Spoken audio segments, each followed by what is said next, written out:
On the morning of February 17, 1944, a Japanese pilot named Yoshio Shiga woke in the pre-dawn darkness aboard a light cruiser anchored in Truk Lagoon, and he had no idea that within hours, the sky above him would transform into something that most human beings have never witnessed and perhaps never will, a wall of approaching aircraft so vast that it would block out the sun.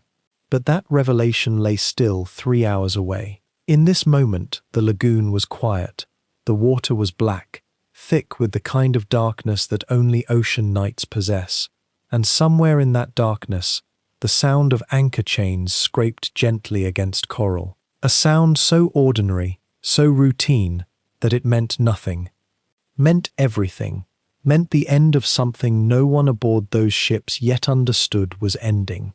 The mist rose from the water in thin wisps, not the kind of mist that suggests danger or mystery, but rather the patient exhalation of a tropical lagoon at the moment when night releases its grip on morning. You can imagine the temperature, warm already, humid, the smell of salt and diesel fuel and cooking smoke drifting across the anchorages. The ships themselves were barely visible through that mist, their silhouettes reduced to suggestions. A destroyer here, its superstructure just visible above the haze. A cargo ship there, listing slightly in the berth where it had been moored for weeks. And deeper in the lagoon, hidden almost entirely by the grey-white veil, were larger vessels, cruisers, a seaplane tender, merchant ships laden with supplies and ammunition. This was Truk. This was Chuk, as it would later be called, though to the men aboard those vessels that February morning, it was something far simpler and more absolute. It was home. It was fortress. It was, by their understanding, invincible. For those interested in the full, undisturbed account of how 900 American carrier and escort planes converged on this supposedly impregnable atoll over 2 days of sustained operations, and how that convergence forever changed Pacific naval warfare, I invite you to subscribe for more of these calm, deep-dive naval history documentaries. These stories move slowly, built from the testimony of those who were there, from declassified reports and logbooks, and they're designed to unfold as you rest, each one a complete historical narrative that asks you to listen, to wonder, and gradually to drift. But let us return to that lagoon as the mist begins to thin. In 1944, Truk Atoll existed in the consciousness of the American military as something between a fortress and a ghost story. Reports varied wildly. Some intelligence officers spoke of a Japanese Gibraltar of the Pacific, a concentration of naval power so great that to attack it directly would be to invite catastrophic loss. Others wondered if the reports were themselves fabrications, part of a psychological armor that the Japanese had constructed around their own minds. The truth, as is so often the case in war, lay somewhere in the shadows between absolute certainty and complete doubt. What was known was this: Truk occupied a position of extraordinary strategic significance in the Central Pacific, roughly 1,800 miles southwest of Pearl Harbor. The atoll itself consisted of an outer rim of coral islands, small and exposed, surrounding a lagoon of perhaps 40 square miles. That lagoon was deep enough, in most places, to shelter major warships. The coral itself was sharp, treacherous, a natural barrier that had discouraged approach for centuries.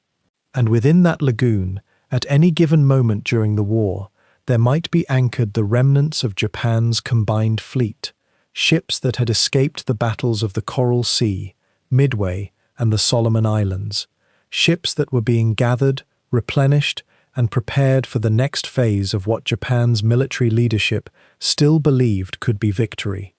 The question that haunted American planners in early 1944 was not whether Truk could be attacked, but whether an attack could possibly succeed. The losses involved, they feared, might be prohibitive. The Japanese had been fortifying Truk for years, and they had done so with the characteristic thoroughness that marked their military engineering. Anti-aircraft gun emplacements ringed the islands. Airfields had been constructed on Moen, on Dublon, on Eton. Fighter squadrons were rotated through the atoll, their pilots gaining experience against American reconnaissance aircraft and operating from fields that, it was believed, were nearly impregnable to air attack. The garrison was substantial. Some 30,000 military personnel, soldiers and sailors who had been stationed there long enough to regard Truk not as a temporary posting, but as a permanent installation. And so the question persisted, could it be done? Could the American carrier force, still in its youth as a tactical instrument, really project enough power across 700 miles of open ocean to strike at a target so well defended, so remote, and so strategically vital to Japanese operations in the Central Pacific?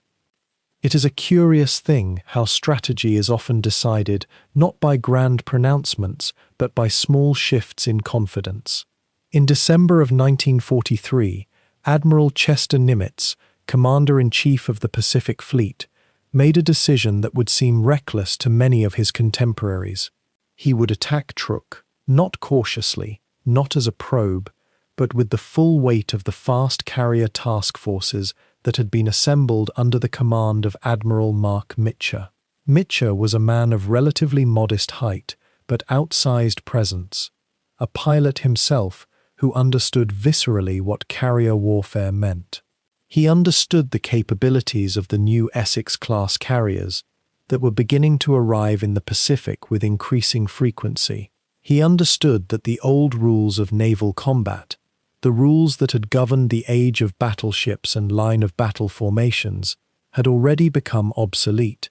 The future of naval warfare belonged to the aircraft. And if the future belonged to the aircraft, then the question became not whether Truk could be attacked from the air, but when such an attack would be attempted, and with what intensity. The preparation for Operation Hailstone, for that was the code name given to the assault on Truk, began not with the roar of engines but with quieter work. Submarines were already prowling the waters around the atoll, their periscopes breaking the surface in darkness to photograph the disposition of ships, to measure distances, to take note of changes in the garrison's strength or the appearance of new vessels. Reconnaissance aircraft, fast twin-engine Lockheed Venturas, stripped of most of their armament to allow for increased speed, made high-altitude passes over the islands, their cameras capturing frame after frame of the anchorages, the airfields, the defensive positions.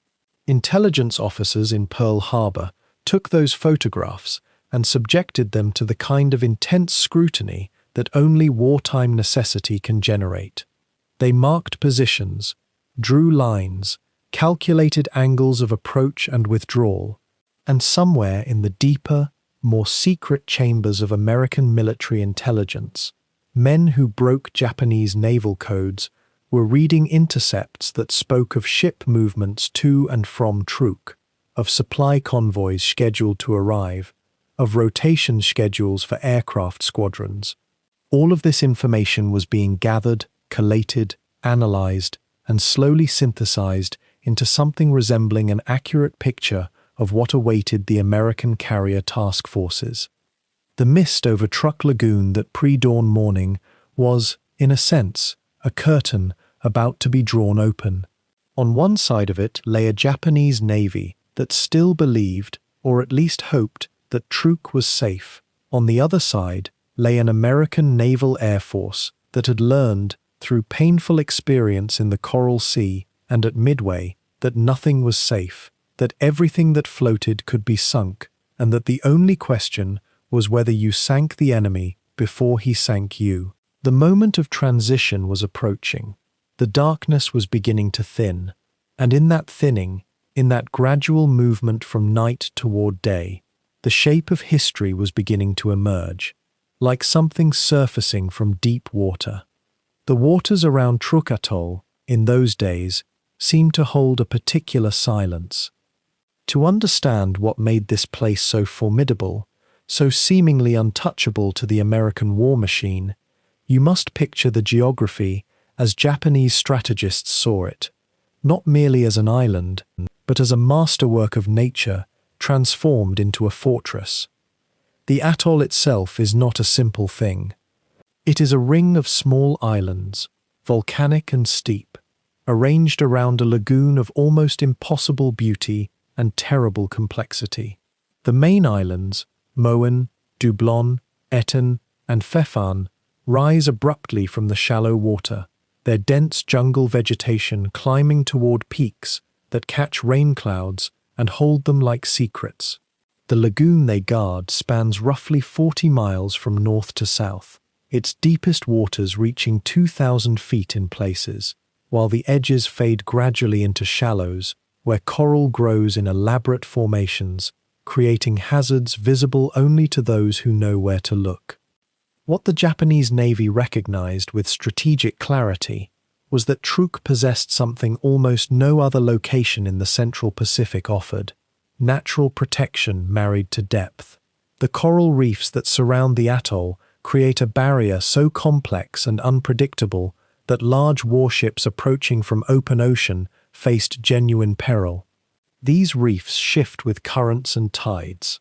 Their shallow shelves could tear open a destroyer's hull.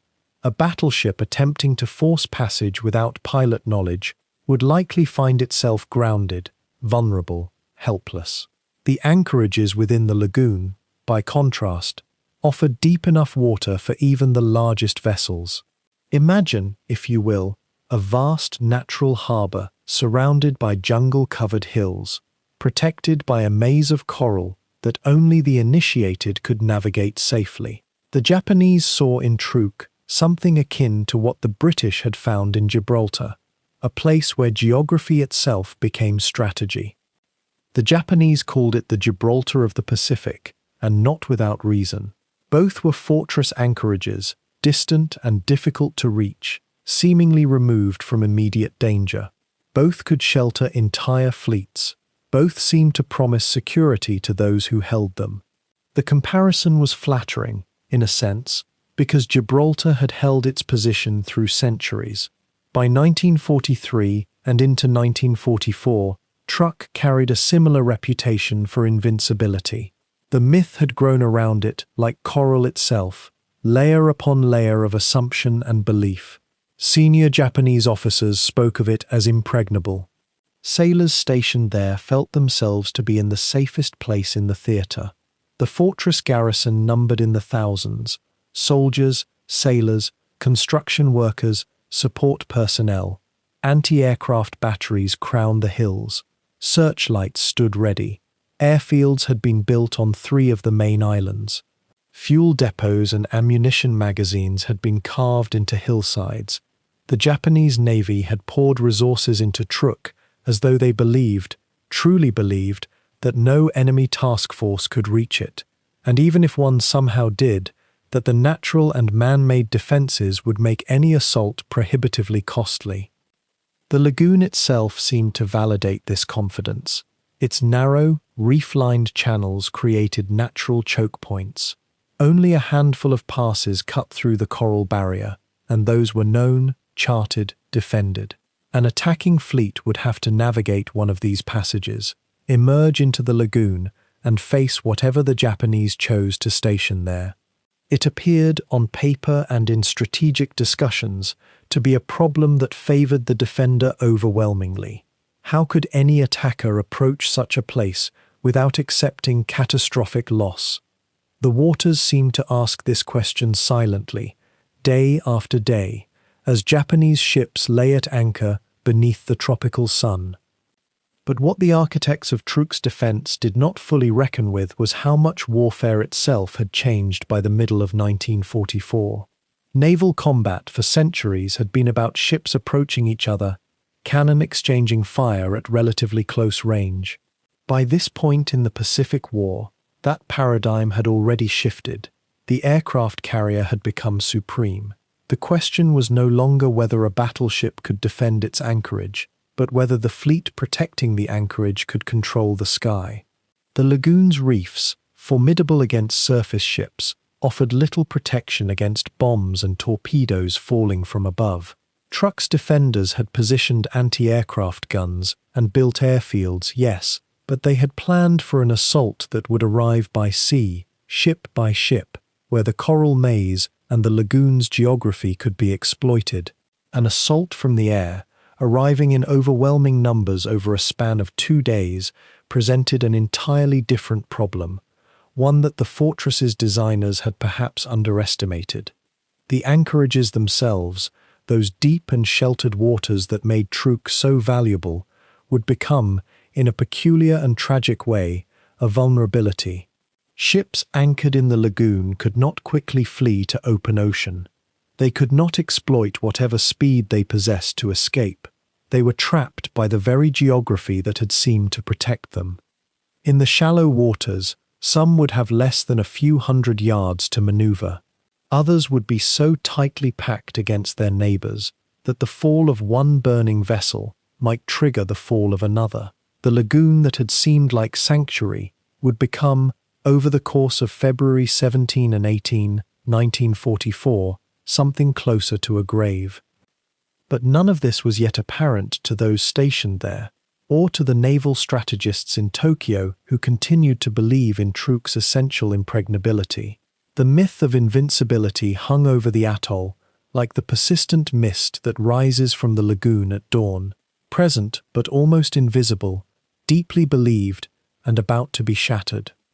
Within the vast blue expanse of the Western Pacific, roughly 1,000 miles from the nearest inhabited landmass, there existed in early 1944 a place that Japan's military planners had come to regard almost as a natural law of the ocean itself, immovable, eternal, ringed by forces that could never be overcome.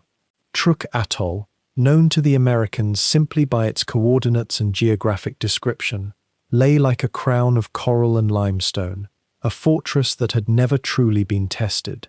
The anchorages within its vast lagoon could shelter an entire fleet beneath the overhang of its volcanic peaks and the dense jungle that clung to the island's slopes. Moan, Dublon, Eton, Fefan. These names meant nothing to most people in the world, yet they represented something that had grown steadily more precious to the Japanese Empire as the war progressed. A place where ships could rest, where supplies could be gathered, where the machinery of naval power could still function far from enemy reach. The coral reefs themselves had become legend. Divers and engineers had studied them, merchants and naval officers had navigated around them for centuries, and by 1944, Japan had woven them into the mythology of Truk's invincibility. A ship trying to force its way through those narrow channels would be torn apart on the coral teeth. An enemy attempting to anchor in the lagoon would face crossfire from batteries positioned on every island. The very geography seemed to guarantee safety, as though nature itself had ordained that Truk would remain a Japanese sanctuary. And for months, perhaps even years, this had been true. Convoys arrived safely. Warships rode at anchor without incident. Supply ships unloaded their cargo unmolested. The officers who commanded the fleet, the captains who guided their vessels into those protected waters, the sailors who rested on deck during the long Pacific twilights, all of them had come to believe, or at least to accept as working assumption, that Truk was impregnable. But invulnerability, when it settles over a place long enough, can breed its own kind of vulnerability. It can lead to complacency in the timing of repairs, delays in rotating crews to less dangerous posts, a gradual assumption that tomorrow will resemble today, that the rhythm that has held will continue to hold. The defensive batteries were formidable, yes, but had they been tested recently? The anti-aircraft guns, the searchlights, the concrete pillboxes, were they maintained with the urgency of a place that knew itself to be vulnerable? Or had they become almost ceremonial, maintained because that is what one does with fortifications, but not truly expected to be called upon? These are questions that historians debate still, questions that hinge on psychology as much as on supply lines and steel. What we know with certainty is that by late 1943 and into early 1944, Truk had become something more than a military installation. It had become a symbol. To the Japanese command, it represented the foundation of their defensive perimeter in the Central Pacific. To their admirals, it was the redoubt, the place where they might yet reverse the tide that seemed to be flowing steadily eastward. To their sailors and soldiers, it was home, in the way that a distant posting far from the homeland could become home if you spent enough months there. The officers' quarters looked out over lagoons so blue they seemed unreal. The supply depots held fresh fruit and goods that were becoming rare elsewhere. The repair facilities could breathe new life into damaged vessels.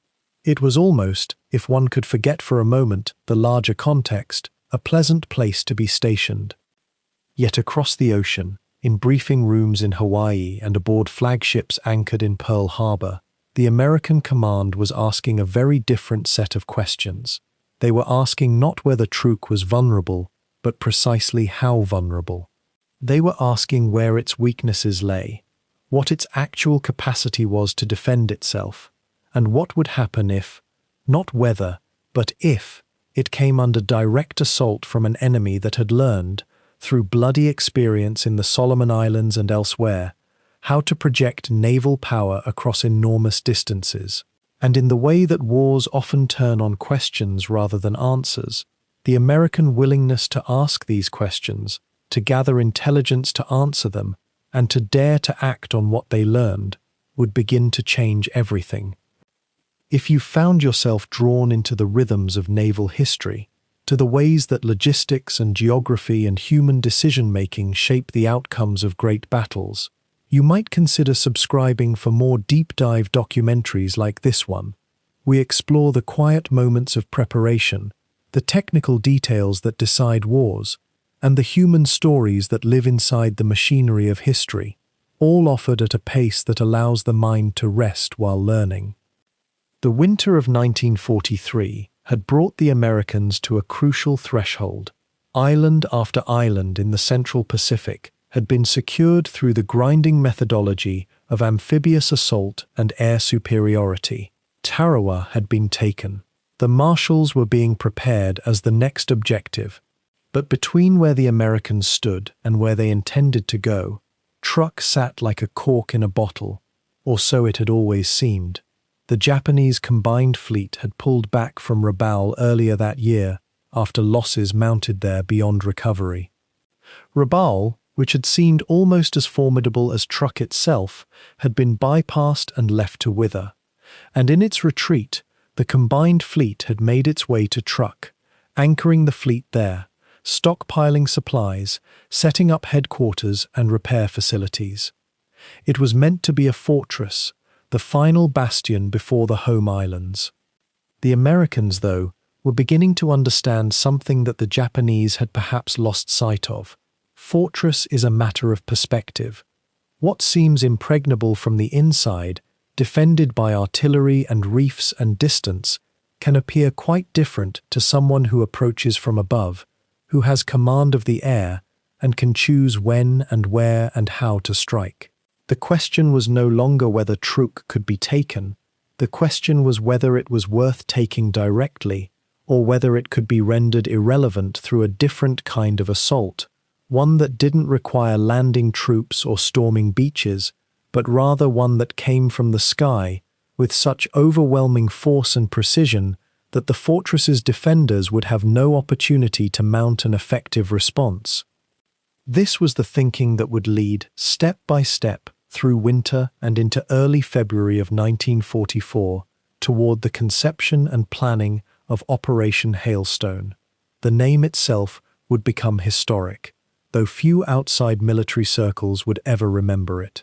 But the operation itself, the convergence of intelligence, carrier aviation, fighter tactics, torpedo bombers, and the vast logistical machinery that could sustain such an assault across the Pacific Ocean, would represent something new in warfare. It would be a moment when naval power, which had always traditionally meant battleships arranged in formation, would yield to a new paradigm. It would be a moment when 900 aircraft, launched from the decks of American carriers, would descend on a single target in a coordinated strike that would last across 2 full days. The war in the Pacific, by late autumn of 1943, had begun to wear a different shape. The Japanese Empire's great perimeter, once stretching in a confident arc from Burma to the Gilbert Islands, had begun to crack and recede like a tide slowly losing its claim on the shore. The question facing Admiral Isoroku Yamamoto and the officers of the Imperial Japanese Navy was no longer how to expand, but where to hold. Where could they anchor their dreams of a greater East Asia co-prosperity sphere against the growing tide of American industrial might and island-hopping strategy?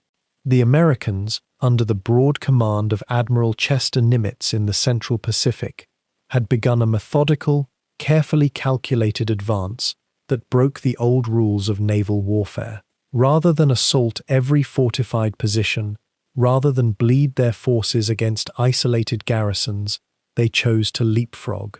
They would take an island here, build an airfield there, establish a staging point, and then move past the next objective entirely, leaving its defenders to wither in isolation. It was a strategy of mathematical ruthlessness, and it was working. The Allies had taken Tarawa and Makin in the Gilberts in November. The question now was what came next, and more urgently for the Japanese command, what could they do to slow the momentum? Rabaul, in New Britain, had once been the pivot point of Japanese strategy in the Southwest Pacific, a sprawling naval and air base from which they could project power across the Solomon Islands and toward Australia itself.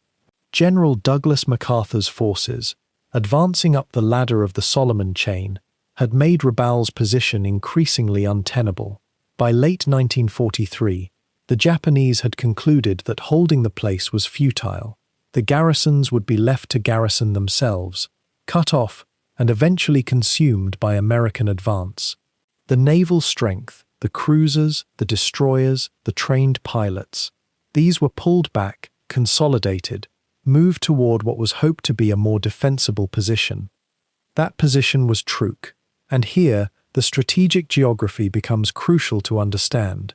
Truk Atoll sits in the Western Pacific, roughly equidistant from several theaters of potential action. From there, the combined fleet, what remained of it, could theoretically respond to threats across a vast area. If the Americans pushed through the Carolines toward the Philippines, Truk was positioned to contest that advance.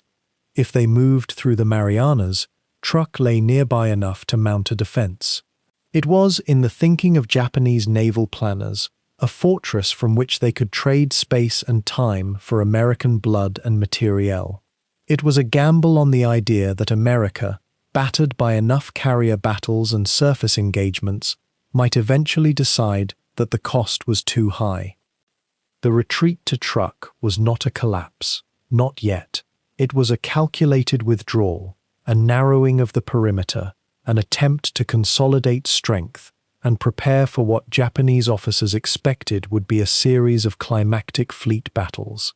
The doctrine of the Imperial Navy held that sooner or later the Americans must commit their carriers to a decisive action. When that moment came, the theory went, trained Japanese naval aviators and the guns of Japan's battleships and cruisers would exact such a terrible price that the Americans would negotiate a peace. It was a slender hope, but it was the hope to which they clung. Into Truk Lagoon, through the narrow passages in the coral reef, came the ships of the combined fleet. They came with deliberation and with secrecy, as much as any movement of hundreds of vessels could be secret. Battleships steamed through the passage, their massive bulk requiring careful navigation through water so shallow that a single mistake meant grounding. Cruisers followed, their superstructures bristling with guns. Destroyers darted between the larger ships. And there were the transports, the supply ships, the oilers, the seaplane tenders, an entire floating city, assembled in this hidden lagoon. Thousands of sailors and officers and pilots gathered for what they believed would be their next great test. The defensive theory was compelling in its logic. even if reality would prove it tragic. The atoll's coral reefs formed a natural barrier against direct assault. The lagoon itself was vast enough to accommodate a fleet, yet narrow enough and shallow enough that attacking forces would be constrained in their movements. Aircraft from shore-based airfields could harry attackers. Anti-aircraft guns, positioned on the islands surrounding the lagoon, could put down a curtain of fire. It seemed, on paper and in the minds of planners who had not yet faced the full scope of American carrier aviation, like a fortress. The larger strategic picture was one of profound displacement. Japan was being pushed back, island by island, airfield by airfield. The Americans were not being stopped, they were being slowed, and in that slowing, in that gradual retreat, the Japanese were consuming the resources and the trained personnel that they could never truly replace. Every pilot lost over Rabaul could not be easily replaced, for the pilot training pipeline, once so productive, was becoming strained. Every ship sunk required years to rebuild. Every atoll abandoned meant another anchor point lost in their defensive perimeter.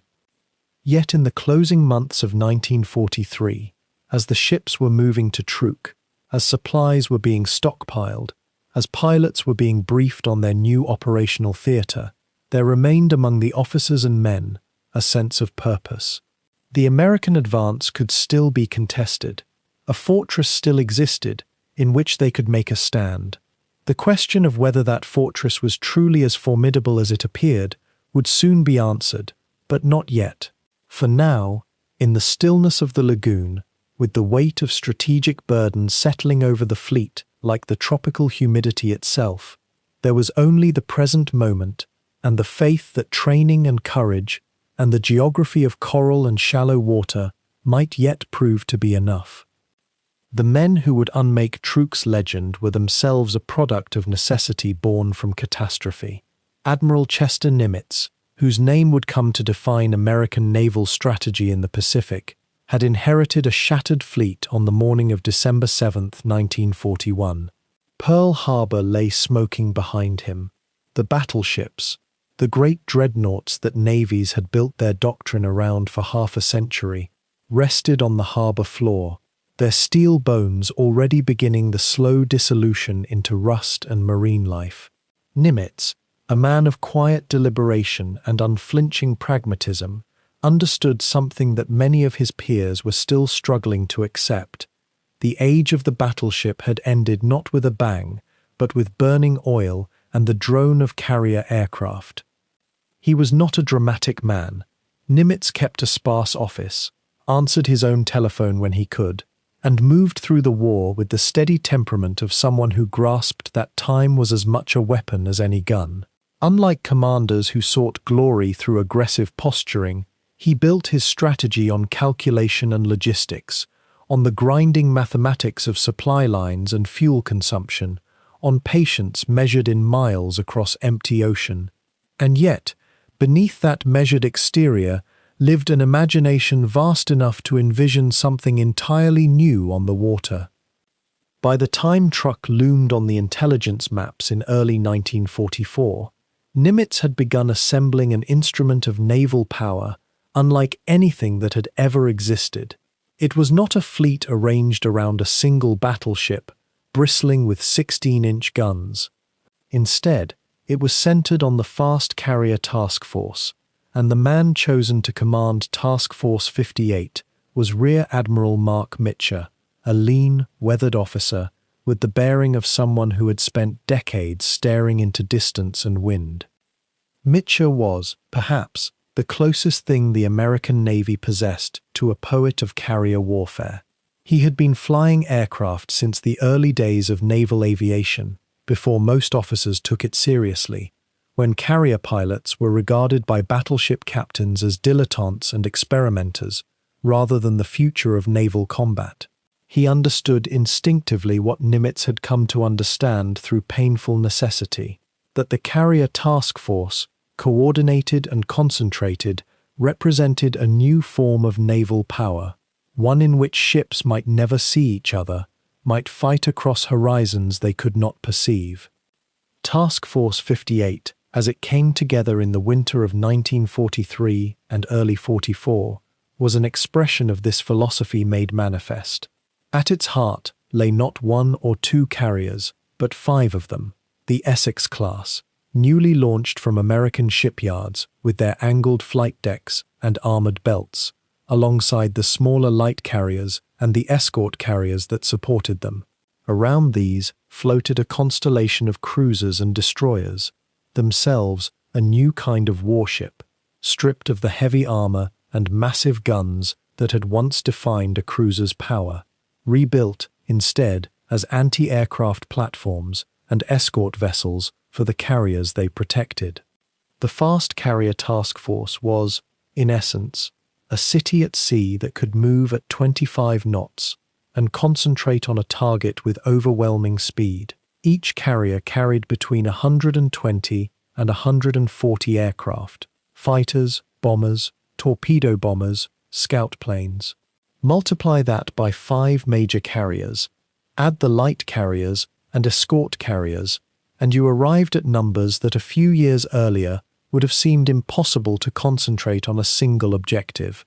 Yet here they were, being coordinated by Mitscher through a web of radio signals, through the intimate understanding of how aircraft could be launched in waves, how fighter cover could be maintained, how bombing and torpedo attacks could be sequenced to overwhelm an enemy's defenses.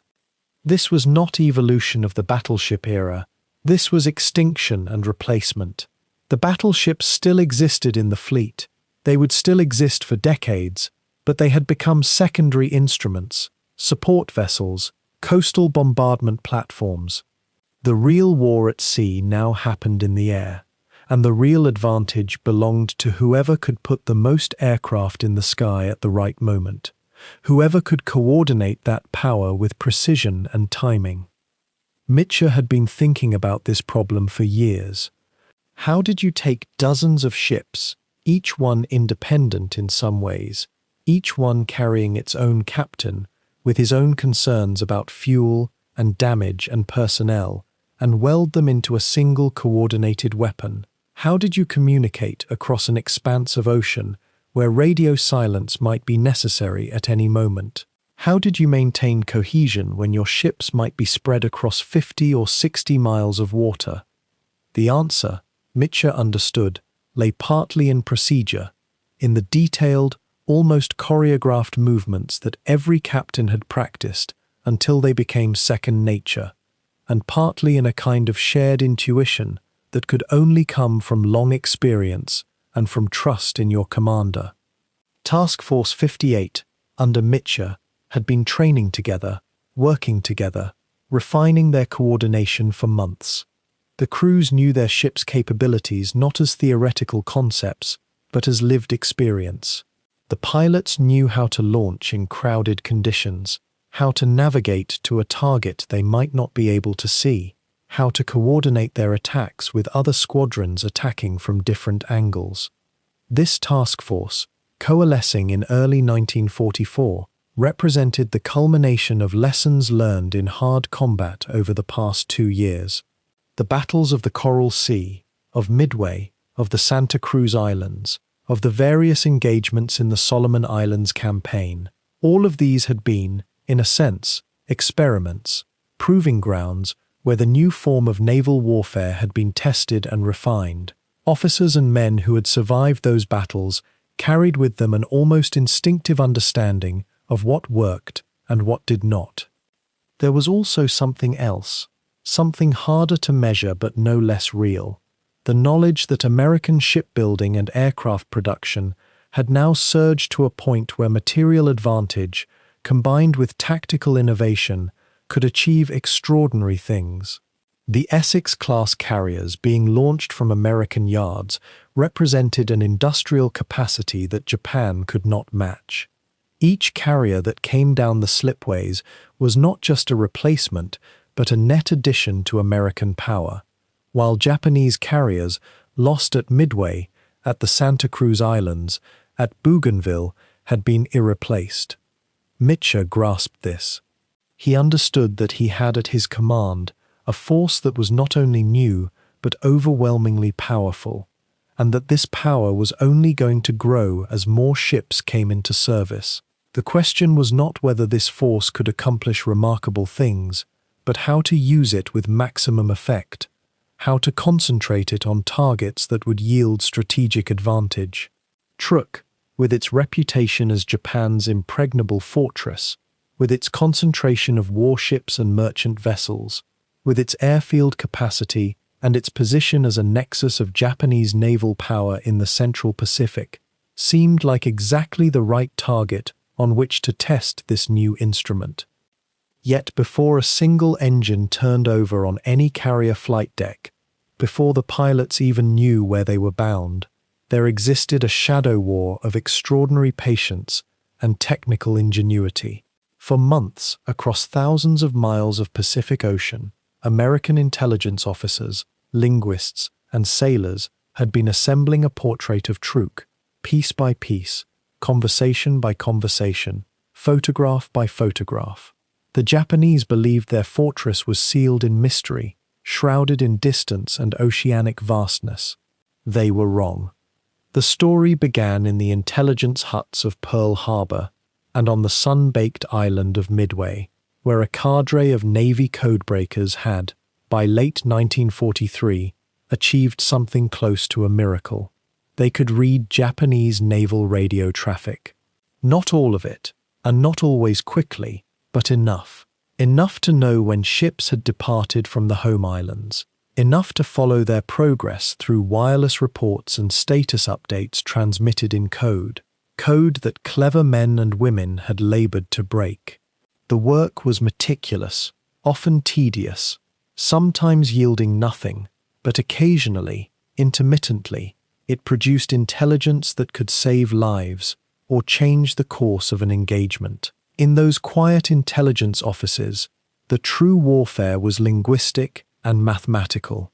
Young officers with PhDs in mathematics sat beside former university professors, former engineers, all bent over papers covered in frequency analysis, pattern recognition, the slow art of frequency hopping and substitution ciphers. One might imagine the frustration, knowing that vital information moved through the ether, just beyond reach, waiting only for the right combination of intuition and intellectual force. The codebreakers knew, for instance, that during the autumn of 1943 and into early winter, a significant concentration of Japanese warships and cargo vessels had gathered at Truk. They knew the names of some ships. They knew approximate dates of arrival. They knew that the Japanese Navy considered Truk a haven, a place where the fleet could rest and resupply while maintaining control of the Central Pacific. But knowing the destination was one thing. Knowing precisely what waited there, how many guns, how many planes, what the shoreline defenses looked like, was quite another. For that knowledge, the Americans turned to a different kind of eye. High-altitude reconnaissance aircraft, stripped of weapons to maximize range and altitude capability, began flying out of bases in the Gilbert Islands and the Marshall Islands. These were lonely, extraordinary flights.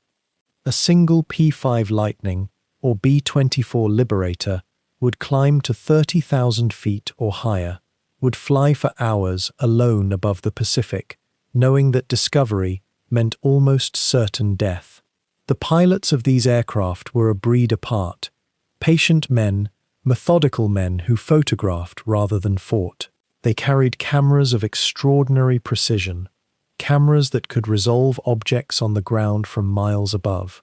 As they flew their solitary paths across the sky, these pilots were accumulating a visual record of Truk Atoll that would, when analyzed by patient photo interpreters, gradually reveal the disposition of Japanese power. The photographs came back to Pearl Harbor. They were examined with intense scrutiny, with magnifying glasses and measuring calipers. Photo interpreters, often civilians, often women trained for this exacting work, would peer at the grainy black and white images and identify what lay below. There, berthed at anchor in the lagoon, there, along that airfield, There, those fortifications. The images were layered atop one another, compared across different dates and times of day. The interpreters learned to read shadows, to understand how the angle of sunlight could reveal depth and dimension. They learned to count aircraft lined up on airfields, to identify ship types by silhouette and length, to measure the spacing of coastal gun emplacements. It was detective work of the most cerebral kind. But photographs showed only a moment frozen in time. The intelligence picture was incomplete without human presence, without eyes that could observe movement and change. And so submarines of the United States Navy, vessels already prowling the Pacific in their relentless campaign against Japanese merchant shipping, were tasked with a new mission: move closer to Truk. Watch. Report. The submarine captains, accustomed to hunting merchant vessels, now became scouts, observers. They lay submerged during daylight hours in waters patrolled by Japanese escort vessels, waiting for the darkness that would allow them to surface briefly and send radio reports to Pearl Harbor. These were tense, uncomfortable hours, breathless and still, knowing that above them, in the waters they could not see, Japanese destroyers and patrol boats might be searching. The submarine officers understood they were creating the final pieces of the intelligence puzzle, the human confirmation that would guide the carrier task force to its target. What did these scouts report? The submarine captains described constant movement. Ships arrived, ships departed, aircraft took off and landed in regular cycles. The Japanese were maintaining Truk as a working naval base, not merely as a symbol. Supply vessels came down from the home islands. Damaged ships came in for repair. Fuel barges were offloaded from merchant vessels. There was rhythm to it, pattern, routine. The Japanese Navy operated Truk as if it were a second Tokyo, busy, organized, confident in its own strength. The submarine observers relayed these details back to Pearl Harbor, and the portrait became three-dimensional. It was no longer merely what the cameras showed. It was what moved, what changed, what came and went. The intelligence officers at Pearl Harbor, working under the direction of Admiral Nimitz himself, synthesized all of this information. The codebreakers provided timing and context. The photo interpreters provided location and configuration. The submarine scouts provided confirmation and movement. Slowly, inexorably, the mystery of Truk dissolved. The Americans came to understand, with reasonable confidence, what lay in that lagoon. They knew the approximate number of warships present. They could estimate the aircraft's strength on the airfields, sometimes as high as 400 or more planes. They knew where the anti-aircraft guns were positioned. They knew where the fuel storage facilities lay. They knew the depths of the channels and the locations of the coral reefs that might snag an unwary landing craft or obstruct a beach assault. The remarkable thing about this intelligence effort was its restraint, its refusal to overstate. The American intelligence community was careful not to claim certainty where none existed. Estimates were given as ranges. Photographs were noted as being from particular dates, with changes possible. Codebreaker intelligence came with the caveat that some traffic remained unbroken, that the Japanese might have shifted their position. The intelligence was good, perhaps excellent, but the men who gathered it understood that information always contains error, always contains gaps. They provided Nimitz and Mitscher not with absolute truth, but with the best probability they could construct from the evidence at hand. And from this accumulated weight of evidence, from this patient assembly of data points and observations and photographs and intercepts, a plan began to take shape. The American Navy would strike at Truk. The attack would come quickly, from the sea, with overwhelming force concentrated across 2 days. The carriers would approach at night, unseen. The strike aircraft would launch at dawn. There would be no warning, or the warning would come too late. The Japanese, for all their confidence in Truk's strength, for all their belief in their fortress's invincibility, would have no idea what was coming until the first American aircraft appeared in the morning sky. The task force moved through the Pacific night in absolute blackness, their running lights extinguished, their radar the only eye they possessed in that vast and featureless sea. It was February 16th, 1944, and somewhere ahead in the darkness lay Truk Atoll, though no man aboard could yet see it, could yet feel it, though every nerve aboard those carriers seemed to hum with the knowledge of its presence. The steel decks beneath thousands of sailors' feet thrummed with the constant, almost subliminal vibration of the engines, a rhythm so profound and pervasive that the men no longer truly heard it. It had become instead the pulse of their world, the beating heart of 10,000 lives sailing together toward an uncertain dawn. Below decks, where the air hung thick and warm and slightly metallic, the routines of shipboard life continued as they always did, as though the next morning held nothing more momentous than a regular training day. Ammunition handlers moved through their narrow passageways like ghosts, loading ordnance into the magazines deep in the belly of the Essex-class carriers, their movements practiced and unhurried. Each shell, each torpedo, each bomb was checked, logged, and carefully stowed in spaces so confined that a man could barely turn his shoulders. There was something almost meditative in this work, the weight of each round, the click of the safety mechanism, the low murmur of voices echoing off steel. These men understood, on some level beyond words, that they were preparing instruments of death, but they did not dwell on this. Instead, they focused on the precise geometry of the loading, the way each munition fit into its rack, the simple clarity of a task well performed.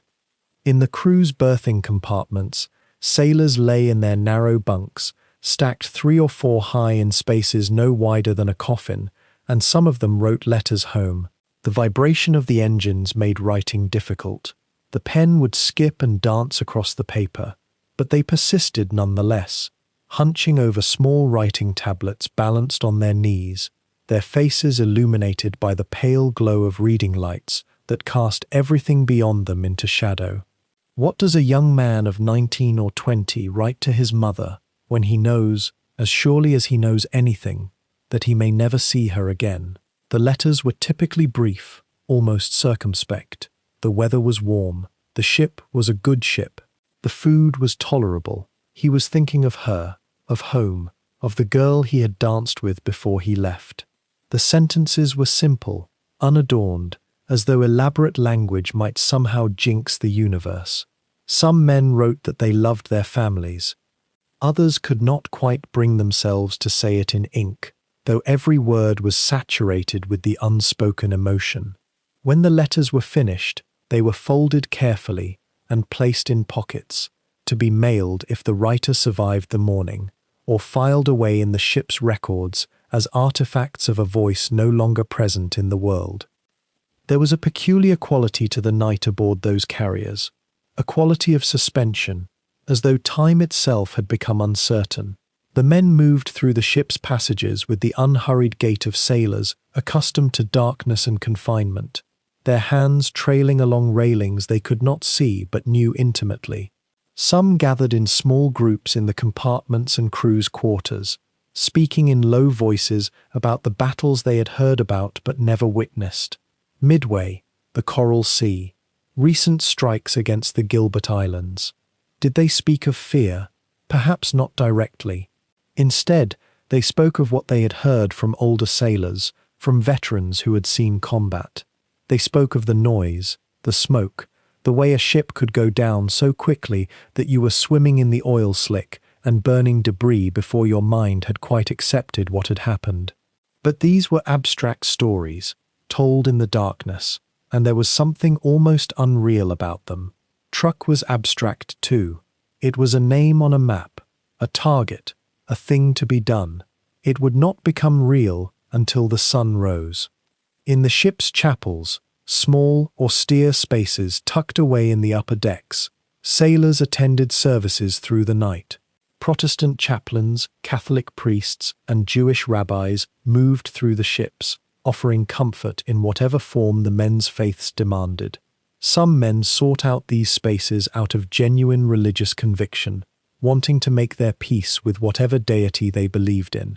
Others came simply for the quiet, for a moment of stillness in the constant motion of the ship, for the familiar words and rituals that connected them to something larger than themselves, to home, to continuity, to the possibility that the universe might be ordered and comprehensible after all. The chaplains did not speak of the coming battle directly. The Navy had protocols about such things, about maintaining morale and not encouraging fatalism. Instead, they spoke of duty, of righteous purpose, of sacrifice. They spoke of protection and deliverance. Some of the men wept, and this was accepted without comment or embarrassment. In the dimness of the ship's chapels, with the engines thrumming below, a man could weep if he needed to, and no one would think less of him. The night wore on, with a slowness that seemed almost pathological. The men who were trying to sleep found it nearly impossible. The adrenaline was already in their systems, flooding their neural pathways, making their hearts beat a little faster, their thoughts a little sharper. Instead, they lay in their bunks and stared at the curve of the steel above them, inches from their noses, and waited.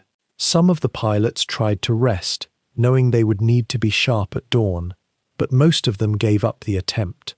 They gathered in their ready rooms, studying maps and photographs of Truk Atoll that had been brought aboard through weeks of painstaking reconnaissance.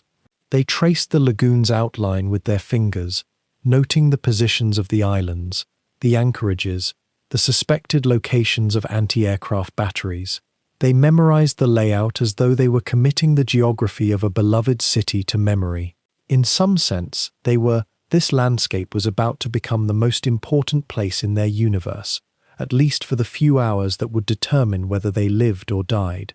The flight deck crews prepared their machines with a tenderness that seemed almost inappropriate to the massive instruments of war these were.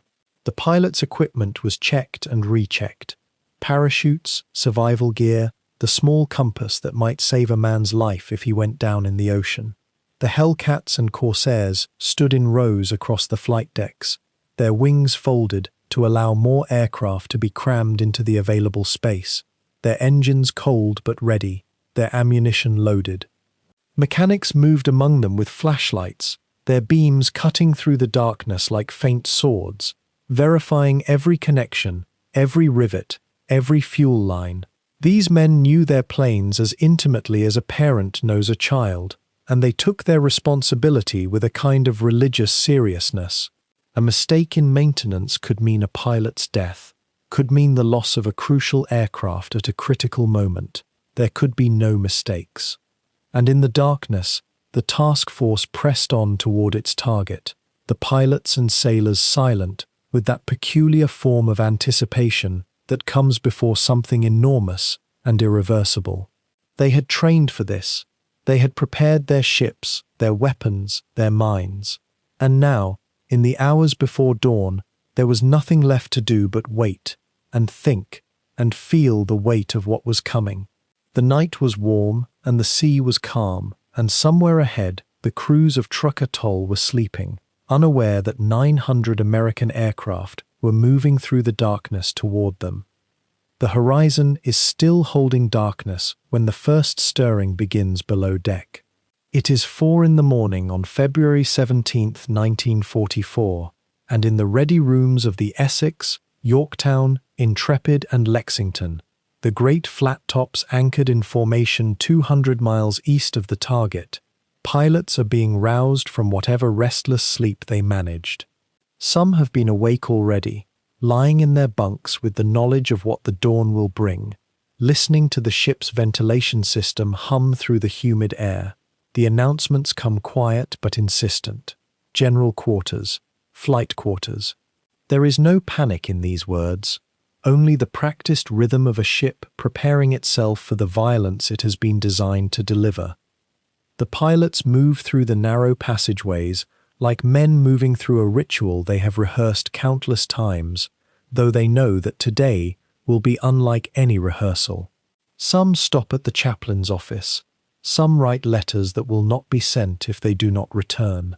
The silence of these moments is profound, not the silence of peace, but the silence of men confronting the thin membrane between their lives and what lies beyond it. A radio man from the Yorktown would later remember the way the light felt in those corridors, yellow and slightly too warm, the way it made everything seem slightly unreal, as if they were all moving through a waking dream. The pilots gather in their ready rooms, and the intelligence officers begin to speak. Maps are unfurled again, the same maps they have studied for 3 days. Here is Truk Atoll. Here are the anchorages. Here are the positions where enemy fighters are believed to be waiting. On the ground at Eton and Parham, on the ground at Moen. The briefing officers speak with a calm precision about compass headings and altitude changes and the sequence in which targets should be struck. The fighter pilots will go first, sweeping the airfields, suppressing the anti-aircraft guns, clearing the sky, then the bombers. Then the torpedo planes, descending into the lagoon itself to strike the capital ships anchored in the protected water. Listen to the specifics as they settle into the pilots' minds. The Hellcat fighters of VF-9 from the Essex will approach at 20,000 feet. Descent to attack altitude will be gradual, controlling the energy of the dive. Engage any Zeros with the understanding that the American fighter has the advantage in speed at high altitude, in the ability to climb and turn with greater control. Use the vertical, use the sun. Work in pairs, always pairs, so that no pilot is isolated, so that each man has another set of eyes, watching for the enemy at his 6 o'clock. The torpedo bombers will stay low, very low, sometimes just 50 feet above the water as they approach the anchored ships. The bombers will come from altitude, establishing their runs and holding steady as the anti-aircraft fire finds them. The mathematics of this are now being recited, absorbed into the nervous systems of young men who range in age from 20 to perhaps 30, though most are younger. Distance from the task force to the target, 200 miles. Time to reach the coast, 40 minutes at cruise speed. Time to locate and strike, variable perhaps 15 minutes. Time to return, 45 minutes if the wind is favorable. Fuel reserves, calculated for contingency, for diversion, for the possibility of damage requiring a longer flight home. What would happen if a man's engine were hit and he had to nurse it back to the carrier or ditch in the ocean? The question hangs unspoken in the room. Search and rescue would be conducted, they were told. Submarines were positioned along the route, but every pilot present understood the mathematics of the ocean. A man in the water was a man who might not be found. The squadron leaders now address their men directly. The voices carry a strange mixture of confidence and acknowledgement. This is the moment for which years of training have been preparing them. The Japanese fleet at Truk has been weakened by losses at other islands, but what remains is still formidable. Anti-aircraft defenses are estimated to be strong. The airfield garrison is estimated at perhaps 200 aircraft, though reconnaissance suggests that number may be lower. Lower, perhaps, because some of those planes are damaged, some are grounded for lack of fuel. The Japanese have been retreating, consolidating. Truk is both the fortress and the wound. It must be held, yet it cannot be reinforced. The tension between these two imperatives has left it vulnerable in ways that American intelligence has only begun to understand. The pilots move now to their planes. It is still dark, still perhaps an hour before true dawn, but the flight deck is alive with motion. Mechanics swarm over the aircraft with practiced efficiency. They check the ammunition feeds for the machine guns. They verify that the oxygen systems are flowing. They inspect the control surfaces, the landing gear doors, the arresting hooks. A bomber pilot settles himself in his cockpit and runs through the checklist that has become as familiar to him as breathing. Fuel selectors on main tanks. Flight controls free and correct. Artificial horizon set to 0. Radio frequency confirmed. Compass set to match the heading he has been given. The voice in his headset will guide him if he becomes disoriented, but the hope is always that he will never need such guidance. Consider the state of mind of a young man sitting in a machine that weighs 7,000 pounds, surrounded by fuel and explosives and sophisticated machinery, waiting for the moment when the catapult officer will signal him to advance the throttle to full power. He may be thinking of nothing at all, his mind occupied entirely by the ritual of preparation, as if by concentrating fully on the mechanical sequences he can somehow insulate himself from what comes next. Some pilots report a kind of clarity in these moments, a sense of everything becoming simpler, reduced to essentials. The engine roars, the temperature gauge climbs, the needle on the fuel flow indicator settles at a steady position. All is normal, all is ready. The sky is beginning to lighten now, the stars fading, the eastern horizon taking on that particular shade of grey-blue that precedes dawn in the tropics. The ships of the task force maintain their course and speed, holding position so that the wind flows across the flight deck at exactly the angle needed for takeoff. The officers on the bridge know where Truk lies. They have been steaming toward this moment for 3 days. The enemy knows something is coming. There have been reports of American ships in the area. Reconnaissance aircraft have been launched to search the waters around the atoll. But the Japanese commanders at Truk may still be uncertain about the scale of what approaches them. Raids have been launched before. Ships have been damaged, but the anchorages have held firm, protected by those coral reefs and the shallow water that American battleships cannot navigate. What the pilots do not fully know is that beneath them, in the water between the task force and Truk, submarines are moving. USS Skate is positioned to intercept Japanese ships that might attempt to flee. The submarines have been given orders to rescue downed airmen if possible, to mark the positions of pilots in the water so that search and rescue teams can find them. The network of support extends further than any single pilot can see, a web of intention and preparation that gives meaning to the individual act of climbing into an aircraft and pointing it toward danger. The first aircraft are now being positioned on the flight deck. The fighters go first, the sleek Hellcats with their radial engines and their prodigious thirst for fuel at combat power. A pilot straps himself into the cockpit for the final time, his crew chief standing nearby. The checklist concludes. The pilot gives a thumbs up, and the crew chief holds up his fingers in a countdown. 5, 4, 3, 2, 1. And then the green light from the landing signal officer, and the pilot pushes the throttle forward, and the Hellcat begins to move. The first Zeros rose from Eaton Airfield like startled birds, climbing hard through the humid dawn air, their pilots squinting against the glare of a sun that hadn't yet burned away the ocean mist. Within moments, dozens more joined them, sleek, deadly machines that the American pilots had learned to respect and fear in equal measure. The Hellcats, by contrast, were climbing in tighter formations, heavier aircraft, with more armor plate protecting the fuselage and fuel tanks, their 650 caliber machine guns waiting beneath the laminated glass of their wings. The sky above Truk Lagoon, just after dawn on that February morning, became a place where physics and courage and split-second judgment determined who lived and who fell into the pale green water below. The Zero was faster in a climb, more agile in a turn.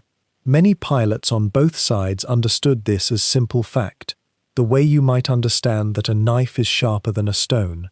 But the Hellcat, the F-6F that had arrived in the Pacific less than a year before, could turn inside a Zero under certain conditions, could dive faster, could withstand punishment that would snap the wings off its older Japanese counterpart. The American aircraft were also thicker-skinned in a metaphorical sense. Pilots were trained to engage in disciplined formations, to use tactics that leveraged their aircraft's strengths rather than trying to dogfight in the Zero's preferred style. Some pilots learned this lesson quickly. Others paid a terrible price for the instinct to turn hard and follow an enemy through the sky. How does a young man, perhaps 19 or 20 years old, manage the complicated calculus of survival at 500 miles per hour, 12,000 feet above a lagoon, surrounded by enemy territory? The answer lay partly in training, countless hours in simulators and over the Pacific, learning to work the stick and rudder pedals as though they were extensions of his own body. But much of it was also pure instinct, the kind of knowledge that lives in muscle and reflex, and the narrow tunnel of focus that forms when you are hunting or being hunted. One pilot's hands would remember exactly how much back pressure on the stick would tighten a turn without inducing a stall. Another's eyes would catch the glint of a Zero diving from above, that sudden awareness that shifted everything from offense to defense in a heartbeat. The early combats unfolded in what pilots would describe in later interviews as a kind of organized chaos. 8 or 9 Hellcats would climb together, ascending in a protective weave, each pilot constantly scanning the sky around him, above, behind, to the sides, because the attack could come from anywhere and you had perhaps 2 seconds to react before shells were passing through your canopy. When they spotted Zeros, the mathematics changed instantly. Some formations held together, others broke into pairs or individual aircraft, each pilot responsible now for his own survival and for watching his wingman's tail. The radio crackled with call signs and fragmentary reports. Contact ahead, bandits at 3 o'clock, climbing out of the sun. The actual moment of engagement, the instant when tracers began cutting through the sky, was described by many survivors as surprisingly quiet, or perhaps not quiet, but rather so overwhelming that the roar of the engine and the wind became a kind of white noise against which the staccato of the machine guns seemed almost distant.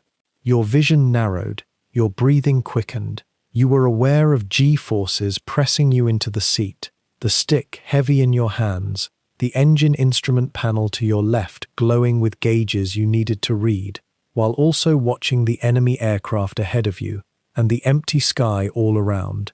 It was not unlike being a chess player who must also somehow remain aware that the board is spinning and the pieces might suddenly move on their own. Japanese pilots possessed a different heritage of training, one that emphasized individual skill and aggressive spirit, but often lacked the kind of systematic, formation-based discipline that the American Navy was now teaching its airmen. Many of the experienced Japanese pilots had been rotating back to Japan or to other theaters over the previous months, their expertise drained away and replaced by younger men with less flight time and fewer hours of combat experience.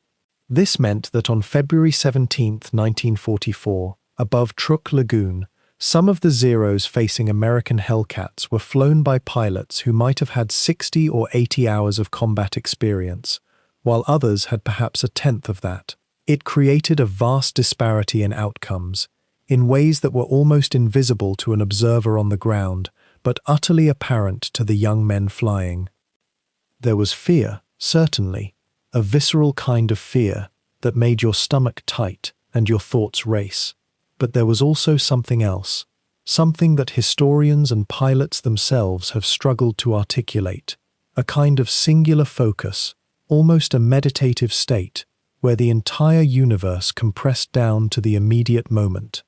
The pilot did not think about whether he would survive the war or return home or ever see his sweetheart again. Those thoughts were luxuries he could not afford. He thought about the sight picture, about leading his shots, about where his wingman was, about whether that shadow at 2 o'clock was friend or enemy or nothing at all. When a Hellcat scored, when the pilot's aim was true and his target was in the right position at the right time, the result was immediate and often fatal. The .50 caliber rounds, traveling at roughly 2,500 feet per second, could shred aluminum and fabric and human tissue with equal efficiency. But Japanese pilots were not always killed instantly. Some managed to nurse damaged aircraft back toward friendly territory, nursed the stick forward through a descent that left black smoke streaming from the engine, hoping to reach Etten or Dublon or one of the other airfields scattered across the atoll.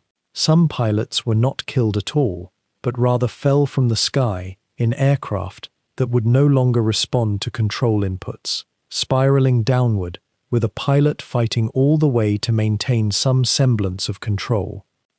The Zeros, when they scored, and they did score, throughout that morning and into the afternoon, often flew away afterward, the American pilot's aircraft falling toward the water in flames, or trailing smoke, or simply falling through the mechanics of gravity when the controls no longer responded. This was not a clean scenario where you could predict outcomes based on individual aircraft capability alone. It depended on who was flying the aircraft, what tactical position each pilot had managed to achieve, whether the first burst of machine gun fire found its mark, or passed harmlessly through empty air. Above all, it depended on the random geometry of a moment in time where two pilots traveling at nearly 600 miles per hour converged in a patch of sky smaller than a city block. The emotional temperature of these encounters was intense, but strangely professional. This was not a passionate hatred. It was closer to a kind of grim focus, a determination born of training and duty. American pilots had been taught that the Japanese pilot was a worthy opponent, but not an invincible one, and that belief, drilled into them through months of preparation, sustained them through moments when they were genuinely terrified. Perhaps your engine was hit and beginning to smoke. Perhaps you were separated from your wingman and alone above enemy territory. Perhaps you had just seen your flight leader's aircraft erupt in flames moments before.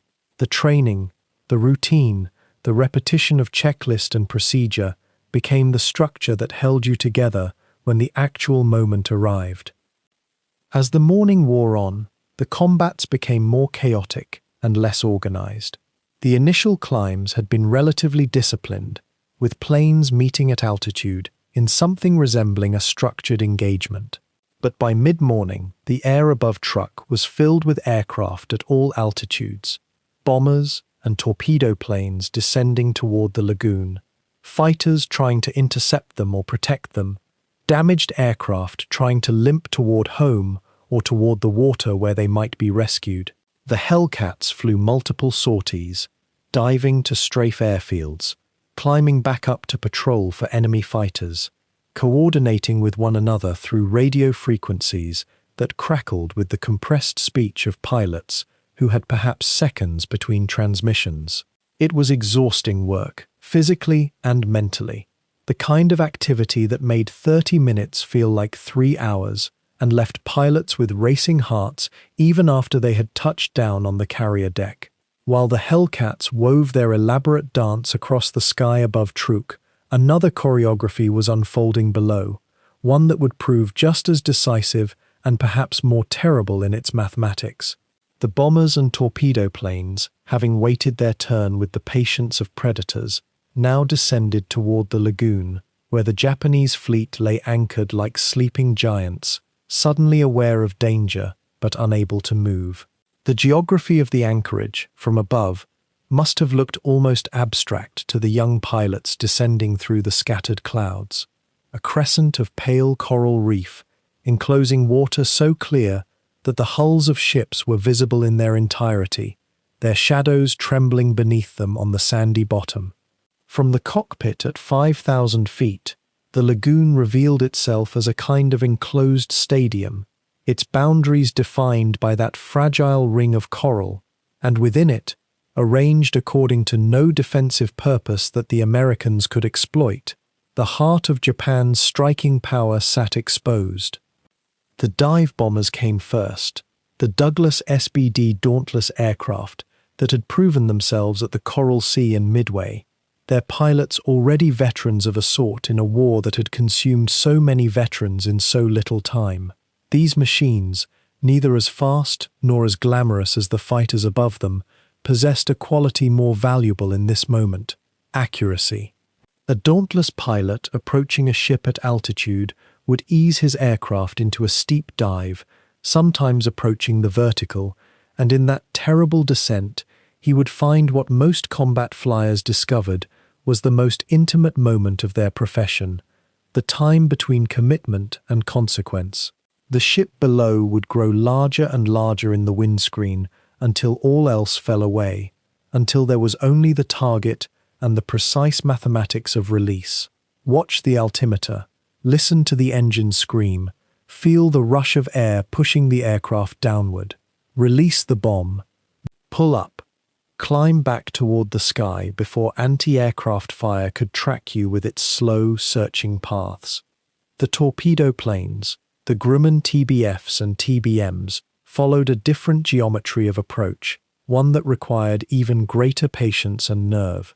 A torpedo bomber pilot could not dive steeply as the Dauntless did, because a torpedo dropped from high altitude would lose its delicate internal mechanisms, would tumble rather than run true toward its target.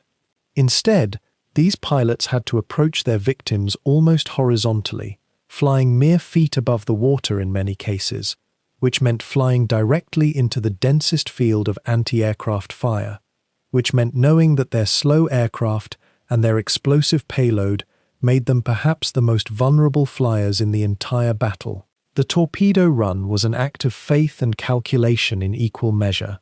How far away to drop the torpedo so that it would have time to arm itself and run the distance to the ship? How fast was the target moving, and in what direction?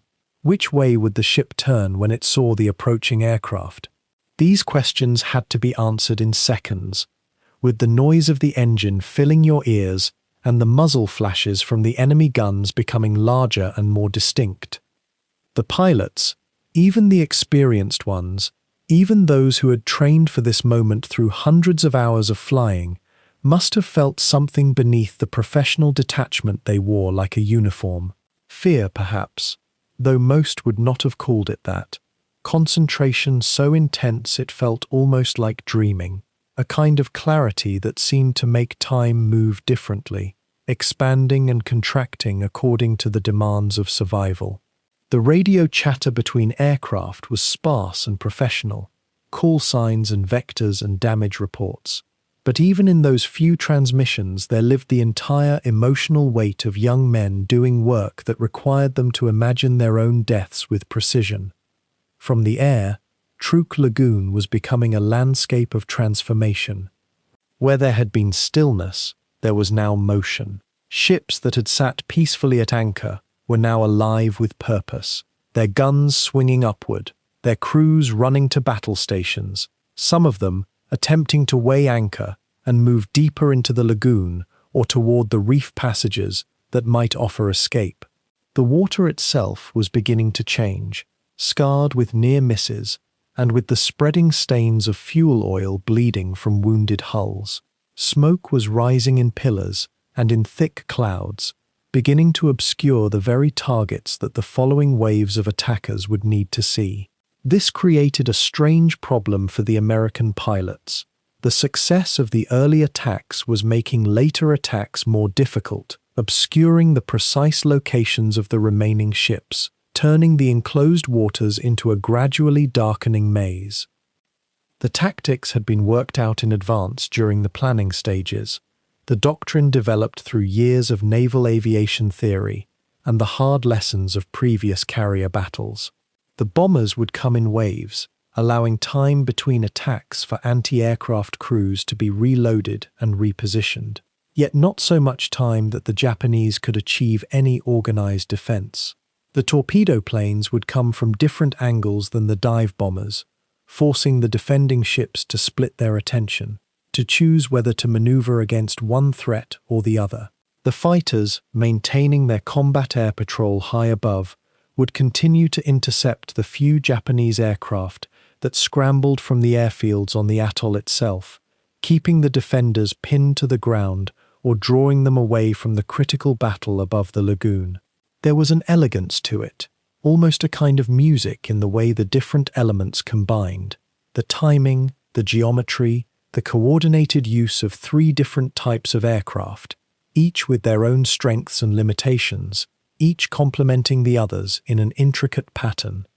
The anchored ships, by contrast, had no such luxury of choice and combination. They could maneuver, and many would try, their captains ordering hard turns that sent these massive vessels heeling over in the narrow waters of the lagoon, desperately trying to avoid the spreading pattern of explosions that seemed to arrive from every direction at once. They could shoot back, and they did, with both anti-aircraft guns and larger guns depressed as far as they would traverse, filling the sky above the lagoon with bursts of flak and the trailing smoke of shells that detonated in the air. But they were, ultimately, fixed targets. They had come to Truk expecting the atoll's geography and its defensive garrison to protect them. Instead, that same geography that had seemed like an advantage, the enclosed lagoon, the narrow passages, the ring of coral, now became a kind of trap. There was nowhere to go that was truly safe. There was nowhere to hide from an enemy that had the simple advantage of being above you, of being able to choose the time and manner of the attack. What would have been most striking to someone observing from a sufficient altitude would have been the transformation of order into chaos, the way that a military formation maintained through years of training and discipline could dissolve in minutes under sustained attack. The Japanese fleet, impressive in its array just hours before, was becoming a fleet of individual ships, each fighting for its own survival, each cut off from the larger context of strategy and coordination that had given meaning to their deployment to Truk. There is a particular quality to the engineering of the Essex-class carriers that begins to reveal itself when you understand what they were asked to do. Built in the shipyards of Newport News and Norfolk, these vessels represented a kind of industrial and strategic marriage that America had only recently begun to master. Before them, carrier design had been tentative, experimental almost, each new ship a learning ground for the next. But by the time the Essex herself slid into the water in 1942, something had crystallized. The designers and admirals knew exactly what they needed. A ship that could operate continuous flight operations, day after day, in any ocean, against any enemy. That is a staggeringly complex brief. Consider the basic architecture. An Essex-class carrier stretched nearly 900 feet in length, which is to say that if you stood at the bow, the stern would recede into a perspective that demanded patience to comprehend. The flight deck itself, over 25,000 square feet, had to accommodate not one launching cycle, but the continuous rotation of recovering aircraft, refueling crews, ordnance handlers, and mechanics working in synchrony that bordered on balletic. Below that singular, exposed platform ran galleries of hangar bays where over 100 aircraft could be stored, maintained, and prepared. This meant elevators, hydraulic lifts that could raise a fully armed fighter, weighing several tons from darkness into sunlight in mere seconds. These lifts alone required engineering solutions that pushed the boundaries of what steel and hydraulic pressure could reliably accomplish, tens of thousands of times over the ship's operational life. The armor scheme speaks to a different kind of thinking altogether. The Essex-class carriers were not thin-hulled vessels, as some earlier designs had been. They carried belt armor, heavy plates along the waterline that could, if fortune smiled, deflect or absorb the impact of a torpedo or bomb. The machinery spaces, the boilers, the turbines that could push 33,000 horsepower through 4 massive propellers, were dispersed and compartmented in ways that meant a single hit, even a catastrophic one, would not necessarily doom the ship. Damage control parties trained relentlessly in a choreography of watertight doors, pumps, and damage assessment routes that could mean the difference between a ship recovering and a ship sinking. The Essex herself would be hit repeatedly during the war and yet return to action. That resilience was not luck, it was design. The air operations capability represented perhaps the greatest leap forward. Each Essex-class carrier carried catapults, pneumatic or hydraulic devices that could hurl an aircraft from a standstill to flying speed in roughly 300 feet.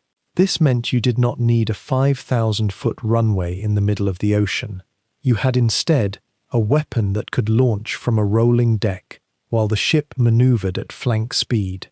The flight deck itself required constant resurfacing, as the friction of takeoffs and landings wore the wooden or steel surface away. Recovery systems, arresting gear that caught incoming aircraft, used cables strung across the deck, hydraulically tensioned in such a way that a plane traveling at 70 or 80 miles per hour could be brought to a stop within a few hundred feet. Young pilots, landing in darkness or through smoke, had to place themselves into the hands of these systems with a trust that often transcended rational calculation. Now turn your attention eastward across the Pacific, to the defensive architecture that waited at Truk.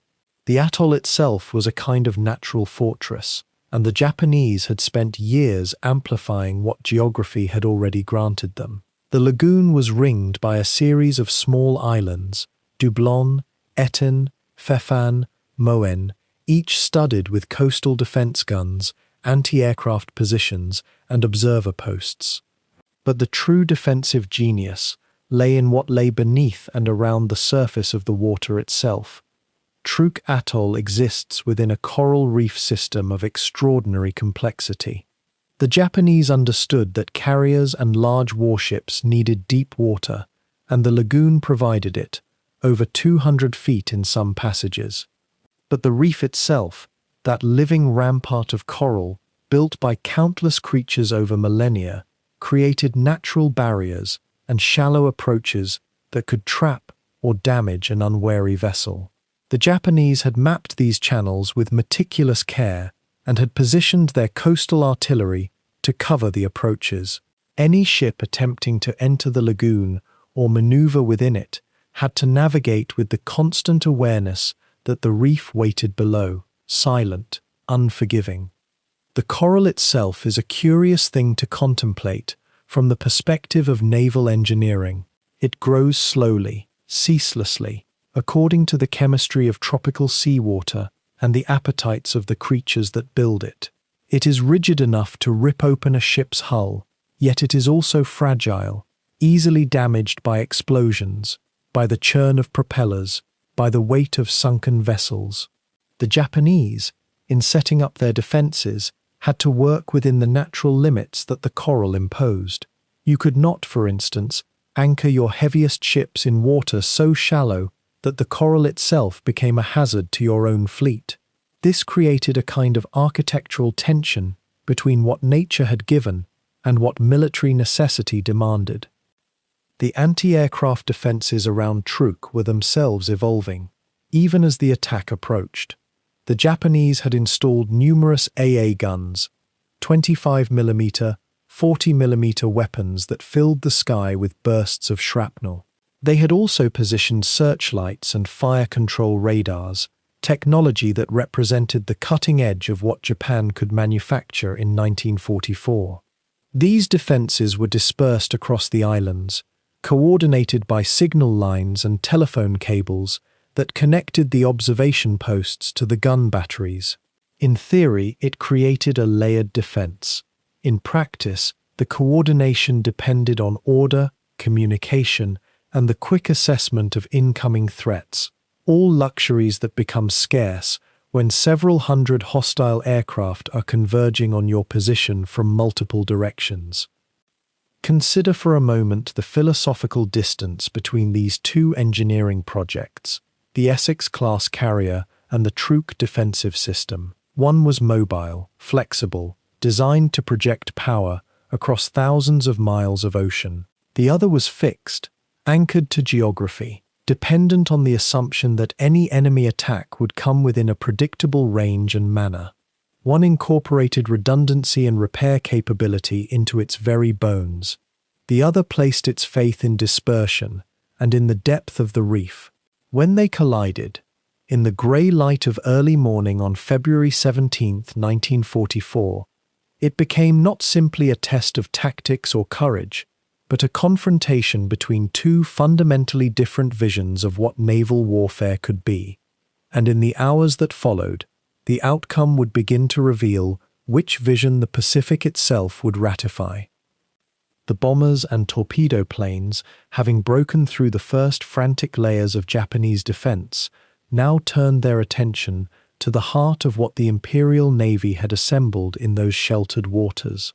The morning light was beginning to spread across the lagoon, pushing back the pre-dawn greyness, and beneath the cloud of smoke and noise and chaos, the anchored ships began their final hours. Among them was the light cruiser Naka, a vessel that had served the fleet since the opening days of the Pacific War, her guns now swiveling upward in desperate, late gestures toward the incoming American aircraft. The Naka was perhaps 8,000 tons, swift and well-armed by the standards of 1944, but swiftness meant nothing when bound to her anchorage, and armor could do only so much against dive bombers whose pilots had practiced this maneuver 10,000 times in carrier drills and in the waters off Hawaii. A bomb found her, then another. The explosions were not dramatic in the way that popular imagination sometimes renders them. There was no towering mushroom of flame and metal, but rather a series of precise, terrible impacts that opened her hull to the sea. Fire bloomed along her superstructure. Within minutes, the Naka had begun to settle, her bow dropping first as the water claimed her forward sections, her stern rising briefly as if in a final, futile protest, before she slipped beneath the surface of the lagoon, her position marked only by an expanding slick of oil and the small sounds of her death throes beneath the waves. It was perhaps 7:15 in the morning when she went down. Not far distant, another vessel was experiencing its own convulsion. The Ikoku Maru was a transport, a large cargo ship that had been pressed into service carrying supplies and replacement troops to Truk. She was perhaps 10,000 tons, a vessel designed for the merchant service but requisitioned by the Navy for this remote garrison. When the American pilots found her, she became a target of peculiar intensity, because ships like the Ikoku Maru were the sinews of empire, the vessels that carried the fuel and ammunition and rice and mail that kept a distant fortress alive. Multiple hits accumulated on her. Fires spread through her holds. The crew abandoned ship in small boats and rafts, watching as their vessel, which they had perhaps boarded months before in Japanese ports, with a mixture of duty and dread, became an inferno. She burned for hours, visible for miles across the lagoon, a column of smoke that rose into the brightening morning sky like a signal of defeat. By noon, the Ikoku Maru had settled onto the bottom of the lagoon, becoming one more addition to what would eventually become a vast graveyard of steel and wood and memory. The Fujikawa Maru, sister to the Ikoku in purpose if not in name, met a comparable fate. She too was a transport, perhaps somewhat smaller, laden with supplies for Truk's garrison and fleet. As the American strikes pressed deeper into the lagoon, concentrating their efforts on these vulnerable merchantmen, the Fujikawa Maru became a focal point for pilots seeking to inflict maximum damage on Japanese logistics. Dive bombers approached her in the classical formation they had trained endlessly to execute, the first wave drawing anti-aircraft fire and attention, the subsequent waves finding clearer runs as the defenders grew exhausted and ammunition depleted. The bombs that struck her found their marks with the terrible precision that comes from practice and courage and mathematical certainty. She too caught fire, her cargo burning with intensities that suggested ammunition or fuel or both stored within her hold. Her crew, like those of so many other vessels that day, abandoned her to the sea. She sank in the afternoon, descending through the clear water of the lagoon to rest on the sandy bottom, where her rusted hulk would remain, a memorial to the morning's work. There were others besides these three. The Japanese cruiser Agano was damaged so severely that she would struggle back toward home waters, only to be found and sunk by submarines weeks later in another ocean. The light cruiser Katori, serving in a training capacity, was caught in the lagoon and destroyed.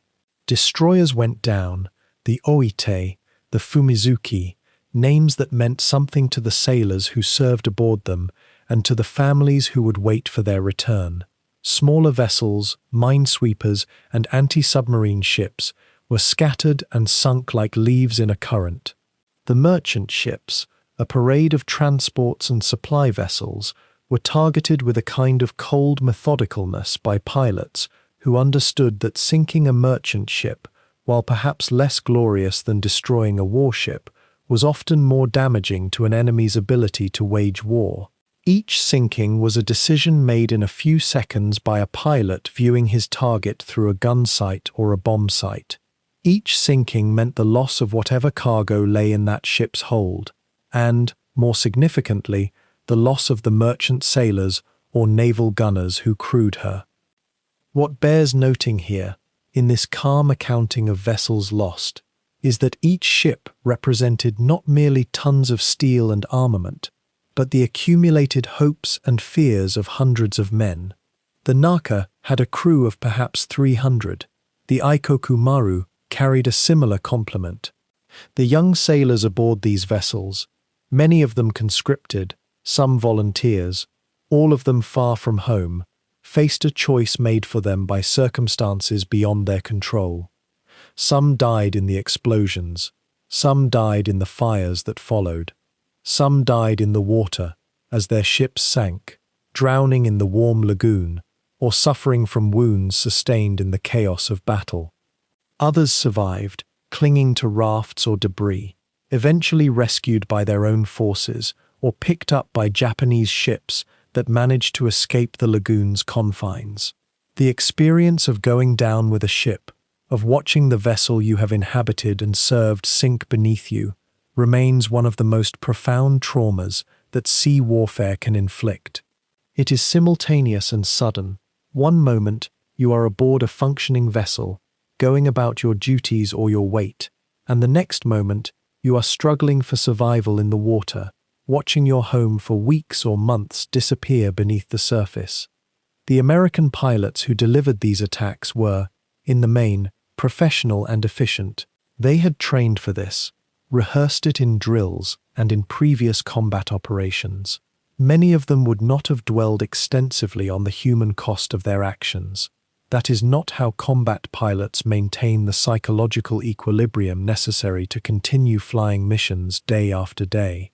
Others, perhaps, felt the weight of what they were doing in ways that they would carry for decades afterward, in the kind of silence that sometimes marks those who have killed from a distance.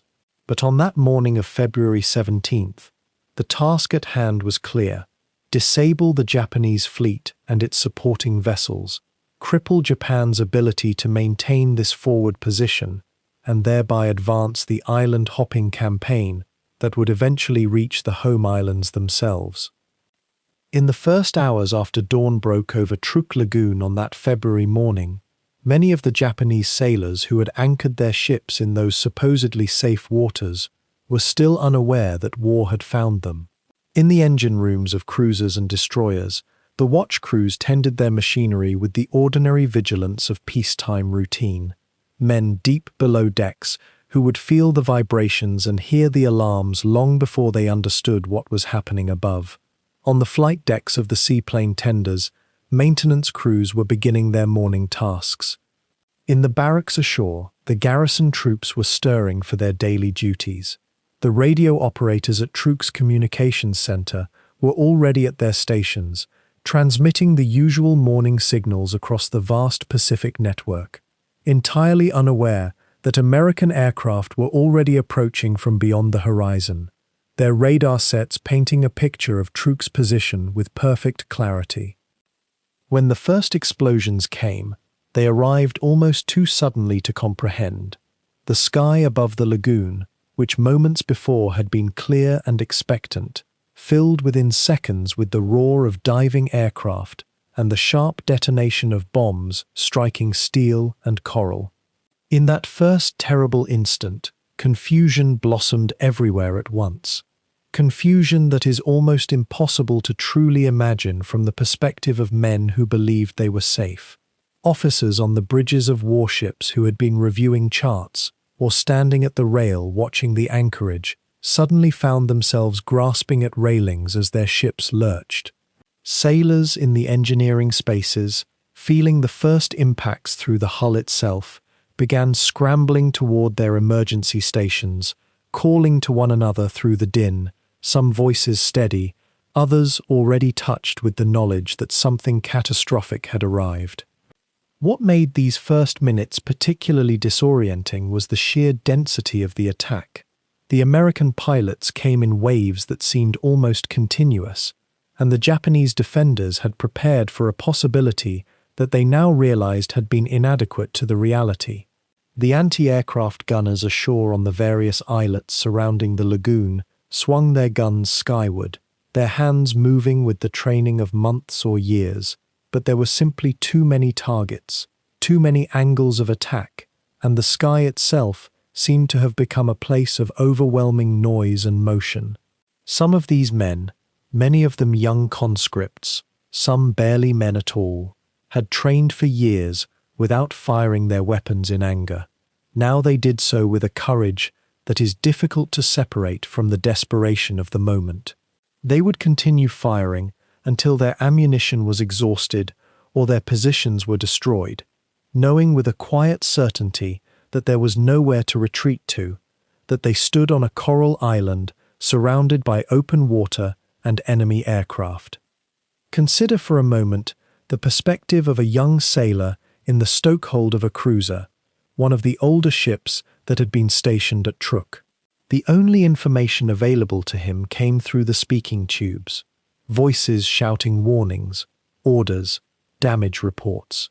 He would have felt the first bomb's impact almost before any sound reached him, a shudder that ran through the entire ship's frame, then another and another.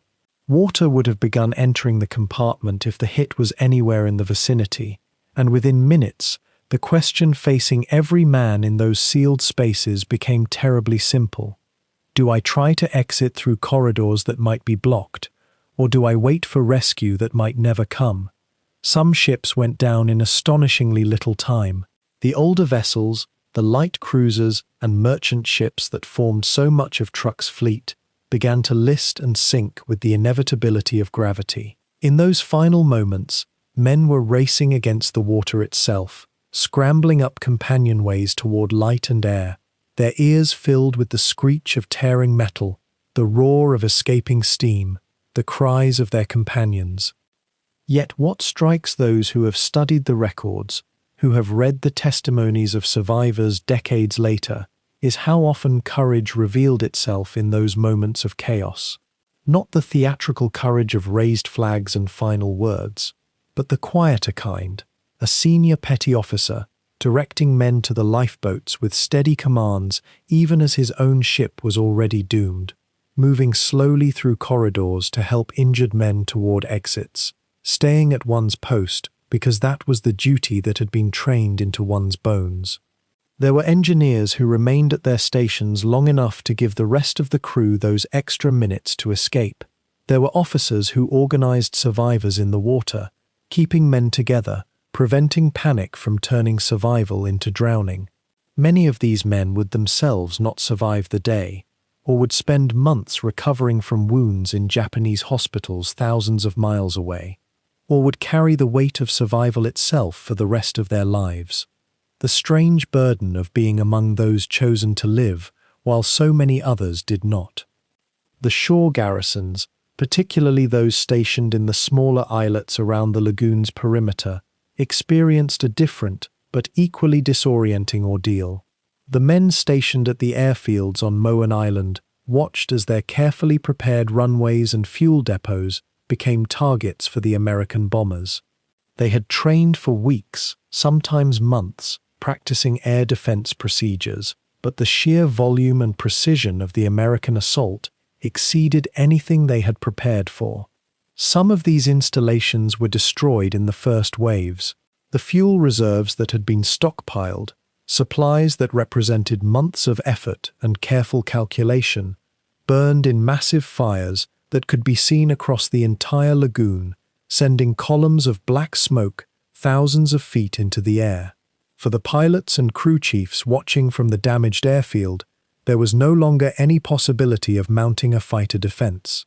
The few Japanese aircraft that managed to get airborne were quickly overwhelmed by the American Hellcats, which held a technical and tactical superiority that the Japanese pilots, for all their training and individual courage, could not overcome.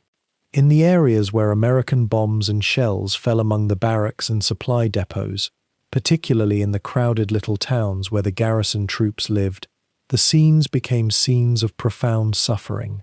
Japanese survivors would later speak of these moments with a restraint that makes what they witnessed all the more terrible in its understatement. The loss of life was considerable, but what perhaps struck survivors most forcefully was the sudden transition from the orderly routine of military life to complete breakdown. Men were scattered far from their units, unable to find their officers, their friends, or sometimes even their own physical integrity intact. Medical facilities, such as they existed at Truk, were overwhelmed within the first hours. The medical corps, trained to respond to injuries in a structured wartime setting, found themselves instead trying to provide care in conditions of near total chaos, without adequate supplies, without enough space, and with new casualties arriving constantly throughout the day. And yet even in these circumstances, there were moments that revealed the depth of loyalty and responsibility that had been instilled into these men. Officers organizing survivors into work details to fight fires, to rescue the wounded, to prevent further catastrophe. Medics working without sleep through the daylight hours, making impossible choices about who could be helped and who could not. Men who had lost everything, their ships, their barracks, their friends, nonetheless forming teams to salvage what they could, to tend the wounded, to maintain some semblance of order in what had become an utterly disordered world. Were these men thinking of their families back in Japan? Almost certainly. Were they thinking of how futile their sacrifice seemed in that moment? Perhaps many of them were. But the training that had become second nature to them, the discipline that ran deeper than individual fear or despair, continued to function even as their world was being systematically destroyed around them. By the end of that first day, when the American pilots finally turned back toward their carriers and the sun began to set over Truk Lagoon, the scope of the disaster was already becoming apparent to those who remained alive to witness it. The great fortress that was supposed to be impregnable had been breached, its ships sunk or damaged, its air defenses decimated, its garrisons scattered and demoralized. Yet perhaps the most poignant moment came not in those final hours of the first day, but in the strange quiet that descended over the lagoon after darkness fell. Japanese officers, surveying what remained, were already preparing for the possibility, soon to become certainty, that more American attacks would come with the dawn. The men under their command settled into whatever shelter they could find, trying to rest before the ordeal resumed, knowing that the battle was far from over, that some of them would not survive what was still to come. In that darkness, surrounded by the sounds of water and burning fires, and the distant voices of shipmates calling for help or assistance, the fate of Truk's defenders was sealed, though the full measure of what had been lost would only become clear in the hours and days that would follow. As the first light of February 18th broke across the lagoon, the American carriers were already turning into the wind again. The night had been brief for the flight crews, restless in their ready rooms, some sleeping in their flight suits on narrow bunks, others simply sitting in the darkness and listening to the creak of the ship's frame around them. By 5:30 in the morning, the engines of the Hellcats and Dauntlesses and Avengers were turning over once more, a sound that had become as familiar as breathing to the young men strapped into their cockpits. The second day of Operation Hailstone would follow a different rhythm than the first, where February 17th had been a furious, concentrated strike against the fleet itself, those anchored ships caught in the geometry of the lagoon like pieces on a board. The 18th and 19th would belong to what the Navy called the mop-up. It was a gentler term for what was, in truth, a methodical and patient dismantling of everything that remained. The airfields, the fuel depots, the repair facilities, the ammunition magazines, the seaplane tender anchored in the shallows, all of it would need to be neutralized if Truk was to be rendered harmless, isolated, unable to launch another serious threat. Consider for a moment the difference in approach. A fleet action is violent and compressed, ships sinking in minutes, the noise and chaos of anti-aircraft fire, the visual drama of a carrier turning hard into the wind. But the destruction of infrastructure is quieter work. It requires precision, repeated strikes, the patient application of ordnance to specific targets, chosen from photographs and intelligence reports. A single bomb through a fuel tank will not burn as spectacularly as a Japanese cruiser taking a torpedo, but in the calculus of war, it may matter far more. Without fuel, a fleet cannot move. Without airfields, aircraft cannot fly. Without ammunition, guns cannot fire. This was the thinking that guided the second day's missions, a thinking that belonged more to engineering than to battle. The airfields on Truk Atoll had been expanded considerably in the months before the American arrival.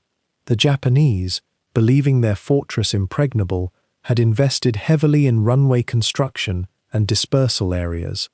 There was Moen Airfield, the main facility, where rows of Japanese fighters and bombers were sheltered in revetments, those thick-walled bunkers of coconut logs and coral that offered some protection from bomb fragments. There was Eton Airfield to the south, smaller but serviceable. And there were seaplane anchorages in the deeper water where long-range reconnaissance aircraft and flying boats could be moored. Each of these had been photographed by American reconnaissance flights in the days before the strike, and each was now on the target list. What did the morning of the 18th look like from a pilot's perspective? An airman would climb into his dauntless dive bomber and feel the familiar weight of his parachute and flight gear, the oxygen mask hanging loose around his neck, the maps strapped to his kneeboard. He would hear the radio crackle to life, the calm voice of his squadron leader running through the day's mission. The first wave would launch before dawn, while the sky was still dark blue over the horizon. The carriers would steam into the wind, and the catapult officers would motion the first aircraft forward, that brief moment of stillness before the shuttle fired, and the entire world became motion and noise and climb. The flight out to Truk took perhaps 40 minutes from the carrier task force positions. During that time, the pilots would check their instruments repeatedly, though there was nothing to check. It was simply something to do with restless hands, a way of filling the silence of the flight. Some would glance over at their wingmen. Others would think about the target ahead, or about breakfast, or about letters that had been waiting when they boarded the ship weeks ago.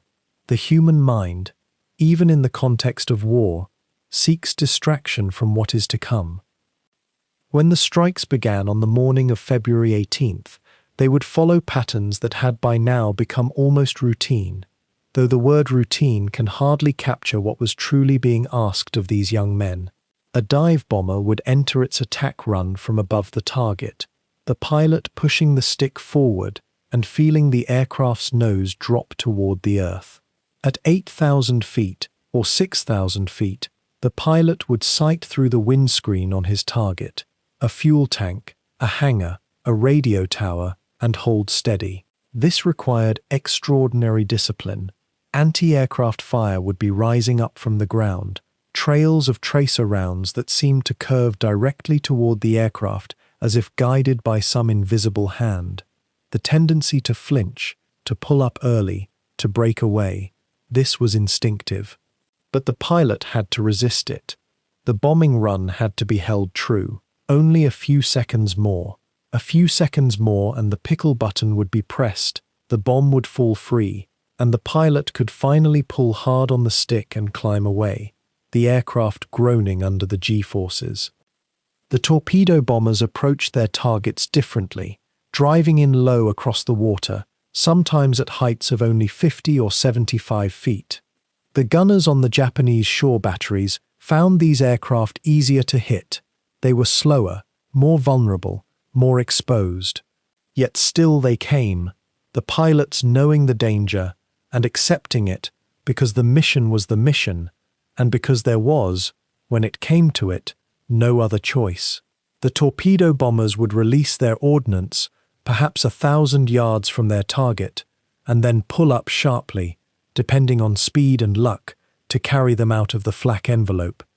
By the afternoon of February 18th, the nature of the strike had become clear even to the most optimistic of Japanese observers on Truk. This was not a raid, this was an invasion by air, the establishment of complete American dominance over the atoll. The remaining Japanese aircraft had for the most part been destroyed or damaged beyond immediate repair on the first day. The second day's strikes went largely uncontested by fighter opposition. The 0 pilots who had survived the previous day were either dead, wounded, or nursing damaged aircraft in dispersal areas. The Americans could proceed with their work almost methodically, moving from target to target with the calm efficiency of men engaged in demolition. The fuel depots, when struck, would burn with a fierce and steady light, black smoke rising into the tropical sky and drifting westward on the trade winds. The airfield runways were cratered by bombs, the tarmac shattered in geometric patterns, the repair facilities were systematically destroyed. Ammunition magazines, when hit, would explode in secondary detonations that sent rubble cascading across the landscape. By the end of the second day, Truk Atoll had been transformed. What had been, for nearly a year and a half, Japan's most important Pacific naval base was now a smoking ruin, its airfields unusable, its fuel stores destroyed, its defensive capabilities shattered. And yet, the American operation would continue through the third day as well, through February 19th. There remained smaller targets, isolated installations, ships that had been missed or only damaged. The pace had slowed by then, the urgency had passed. What remained was the methodical clearing of the field, the final elimination of any possible threat, the reassurance that when the task force withdrew, Truk would pose no danger to the American advance northward toward the Mariana Islands. This was the unsexy, unglamorous work of war, but it was perhaps the most important work of all. For what good was capturing an island if enemy aircraft could still operate from it? What good was destroying a fleet if the shore installations could rebuild and resupply what had been lost? As the American strikes continued through the second and third days, the intelligence value of what had been accomplished became increasingly clear. The Navy's photo reconnaissance units were already working, documenting every destroyed ship, every damaged facility, every change to the atoll's landscape. These photographs would be studied for weeks afterward, counted and catalogued and analyzed. The estimates of damage would be refined and debated. But in the moment, as the pilots returned to their carriers and reported their observations and their bomb damage assessments, the feeling aboard the task force was one of professional satisfaction. The mission was being accomplished. The objective was being achieved. Truk was being neutralized, rendered powerless, reduced from fortress to victim. And as the evening of February 19th settled over the Lagoon and the American carriers began their withdrawal to the northwest, there was perhaps a collective understanding among the men aboard those ships, not spoken, not explicitly acknowledged, but felt in the bone, that something fundamental had changed in the Pacific War. Japan's central fortress had fallen in 3 days of operations, not by assault landing, not by siege, but by air power alone, by the swift, overwhelming application of aircraft launched from moving platforms far beyond the range of shore guns. The age of the battleship, as the dominant weapon of naval warfare, had already passed. Now the age of the carrier had been written in smoke and fire across a tropical lagoon.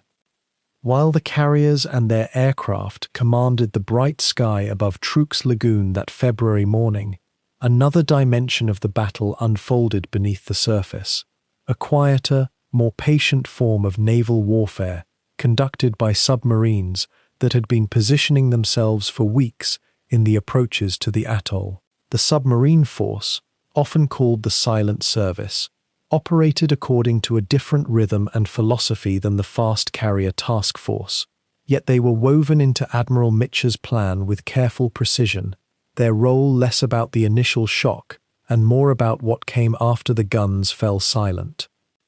In the days leading up to Operation Hailstone, several American submarines had taken station at different coordinates around Truk, each commanding a sector of the surrounding ocean with vigilance and patience. Among them was the USS Skate, a Gato-class submarine commanded by Lieutenant Commander Eugene Fluckey, a name that would become legendary in submarine circles before the war's end.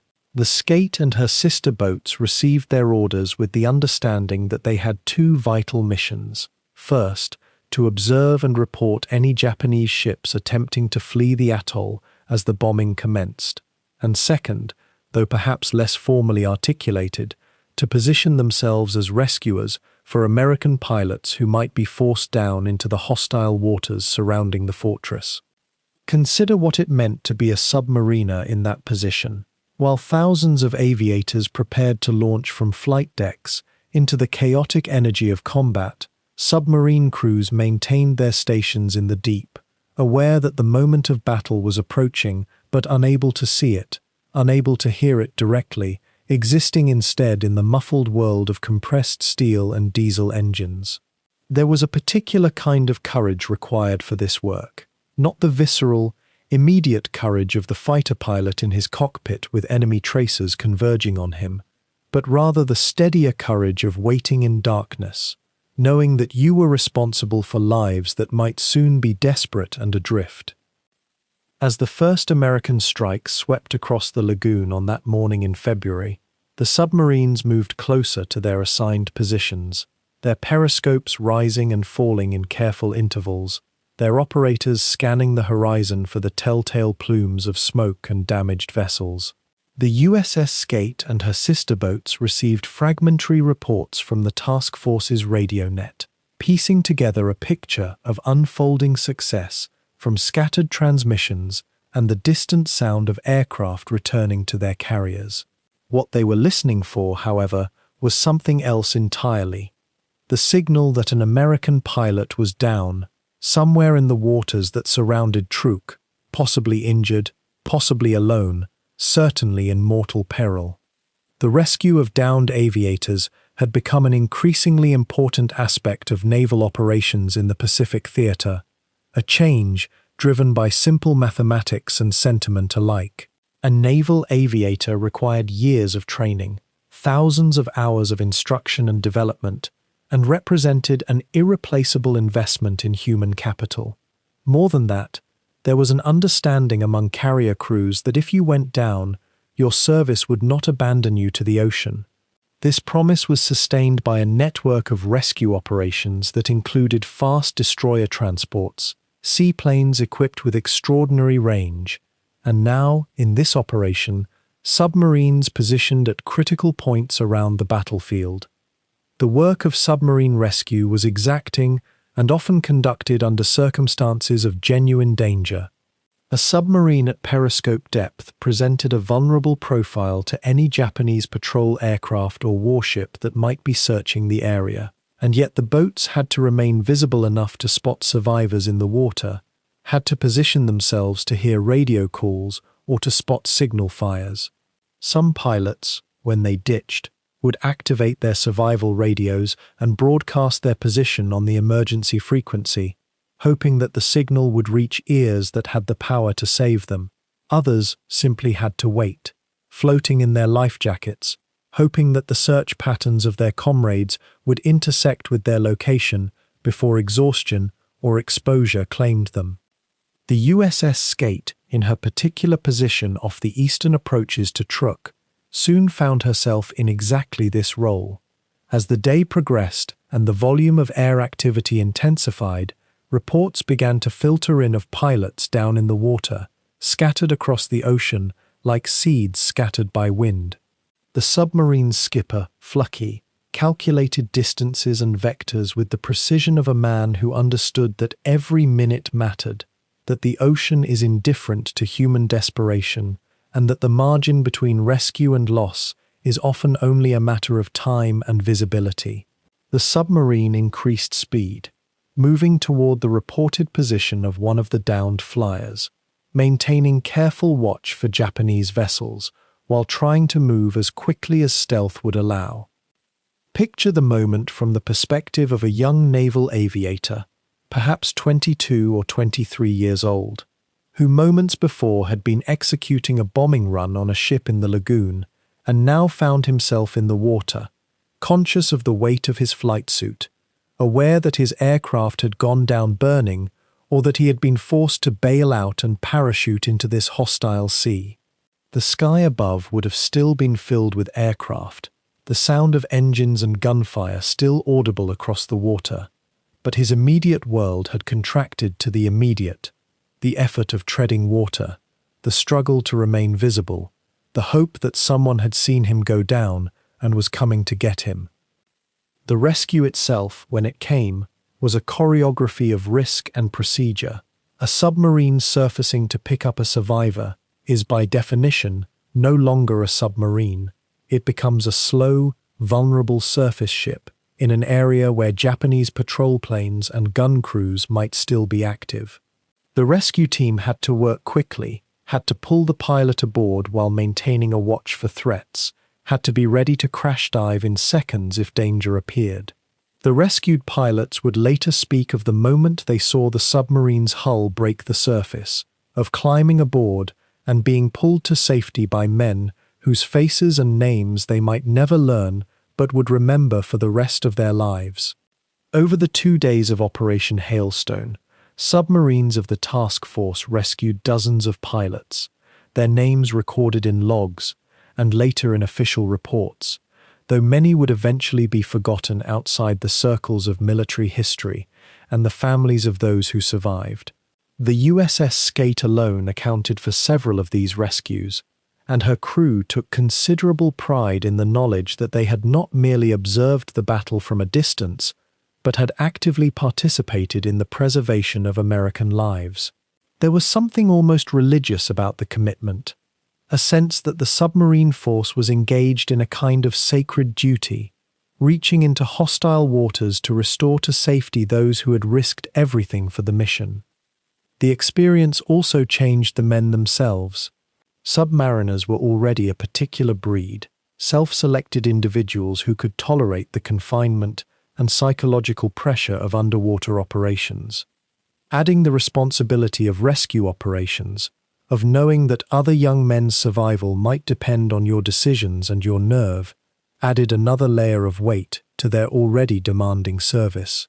The boat's skipper had to balance aggressive hunting, seeking out the Japanese vessels that remained in the waters around Truk, with the humanitarian mission of rescue, and this balance required judgment that could not be taught in any manual or academy. What makes this aspect of the battle so compelling to contemplate, there in the quieter moments of reflection, is how it represents something fundamental about warfare that exists beneath the grand strategic and tactical narratives. The movement of fleets and the clash of aircraft can be charted on maps and discussed in terms of positions and advantages, but the true story of any battle is written in the individual moments of survival and loss, in the rescue and the abandonment, in the men who made split-second decisions that meant the difference between a pilot returning to his carrier or disappearing into the Pacific entirely. Throughout the strike, as Hellcats dove and bombers released their loads across the lagoon's narrowing waters, another kind of battle unfolded across the Philippine Sea itself. Young American pilots, some barely 21 years old, sat in single-engine fighters above waters they had never seen, calculating fuel reserves and watching altimeters descend, with the knowledge that one mechanical failure, one lucky flak round, one moment's inattention could mean the difference between returning home and searching the empty horizon for a speck of wreckage. The question that haunted every carrier pilot on such a morning was not whether they would survive the enemy, it was whether they would survive the sea. The rescue operations that evolved during Operation Hailstone represented something altogether quieter than the roaring confrontation of the fleet action itself, yet no less essential to the rhythm and morale of Task Force 58. When a Hellcat was struck by anti-aircraft fire and began trailing smoke toward the water, or when a bomber's engines simply gave way to exhaustion and distance, the machinery of rescue moved with a deliberateness born of necessity and compassion. Destroyers on picket station around the task force maintained constant watch for downed airmen, their crews scanning the surface with binoculars and naked eyes, ready to alter course and launch boats at the first sign of a pilot's head above the waves or the bright yellow color of a Mae West life vest catching the light. But the true workhorses of air-sea rescue during this operation were the consolidated PBY Catalinas, awkward, ungainly flying boats that had become, for many downed pilots, the most beautiful aircraft ever built.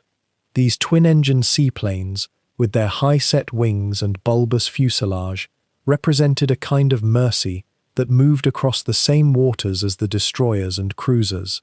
Slower than any fighter, vulnerable to enemy fire, and limited in speed compared to the swift currents of fortune, the Catalina pilots nonetheless pressed forward to retrieve the men floating in the oil-slicked swells. The pilots who flew these rescue missions operated with a particular brand of courage, one less celebrated than the fighter aces and bombardiers, yet profound in its own way. They flew without the protective cover of fast carriers, without the comfort of overwhelming numbers, knowing that their single aircraft might be all that stood between a stranded airman and drowning or capture.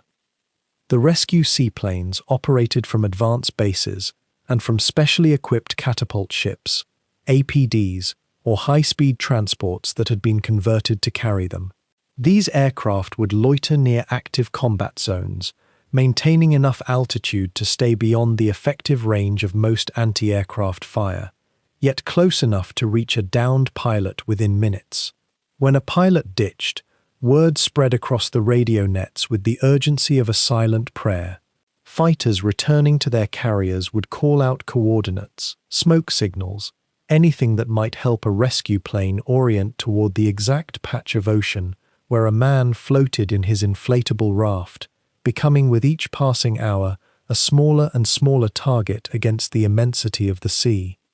What emerges from the accounts of these rescues is not merely the technical competence of the pilots and crews involved, though that was real and vital, but rather the bonds of community that held together the men of the carrier task force.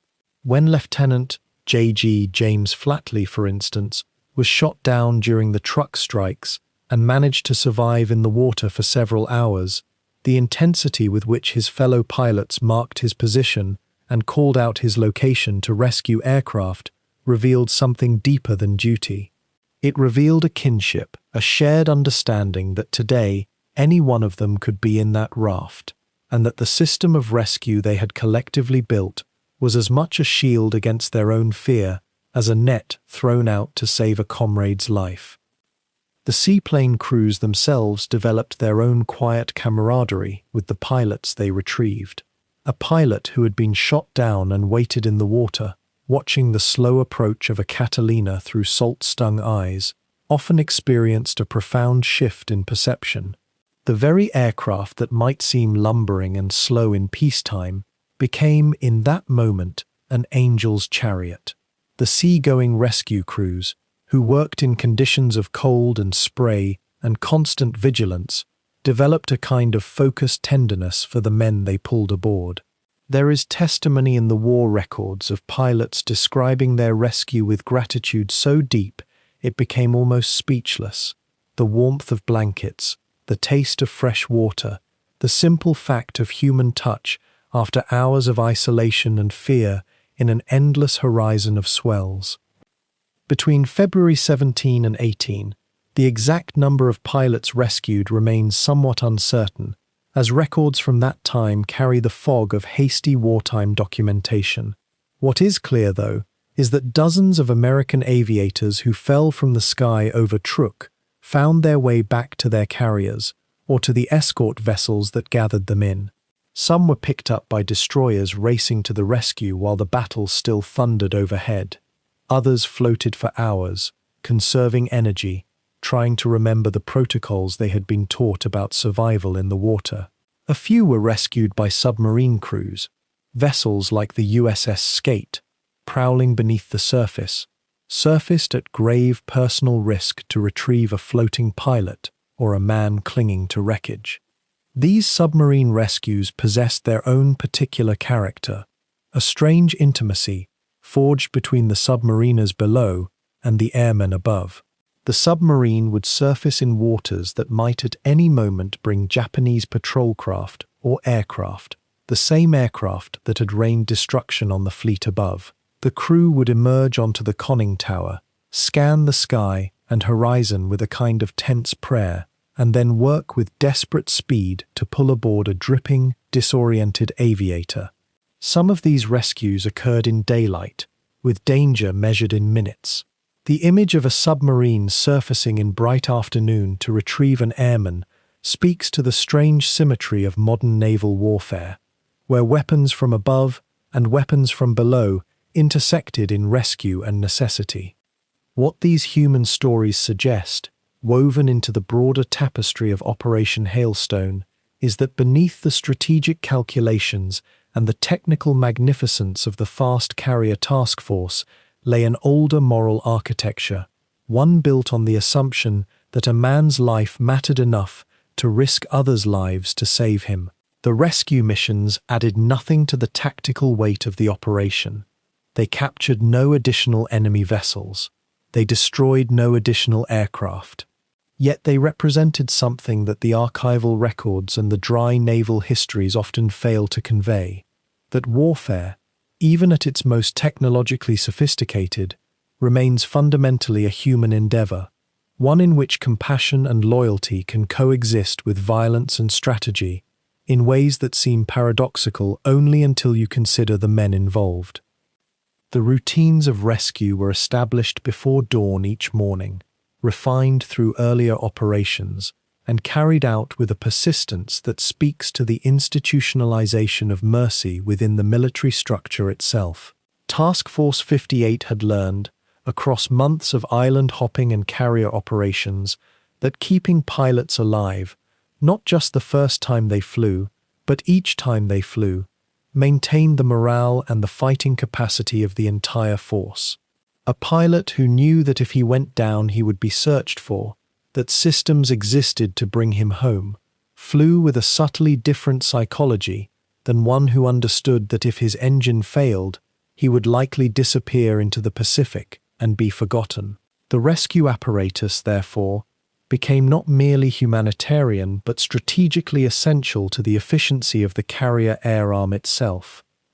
When the smoke cleared over Truk Lagoon in those 2 days of February, the photographs told a story that would reshape the entire Pacific War. The mathematics of destruction were, in their own way, almost peaceful to contemplate. An inventory of loss that spoke to the gathering momentum of American industrial power meeting the exhausted resources of an island fortress that could no longer defend itself. The Japanese had anchored within those coral walls what they believed was the unsinkable heart of their Pacific empire. 2 aircraft carriers, the Agano and the Katori, rested on the lagoon floor alongside cruisers that had once commanded respect across 1,000 miles of ocean. The light cruiser Naka, once a flagship of destroyer squadrons, took a torpedo through her starboard side and listed slowly into the shallow waters, her crew abandoning her as she sank, that particular finality arriving not in an instant, but in the careful, almost deliberate way a ship dies when she has no choice but to surrender to the sea. The heavy cruiser Furutaka followed her downward. Then came the merchant vessels, the Ikoku Maru, a refrigerated transport, and the Fujikawa Maru, a converted seaplane tender, both laden with supplies meant to sustain the garrison. They burned where they lay, their holds filling with water, their purpose reduced to wreckage. What made the accounting more severe was not merely the tonnage sunk, but the character of those losses. This was not peripheral shipping, not the fringe of an empire, but the circulatory system itself. A single fleet oiler, the Toyo Maru, represented months of fuel production in Japan proper. 3 destroyer transports meant the garrison could not be easily reinforced. The smaller warships and auxiliary vessels added up to something greater than their individual silhouettes.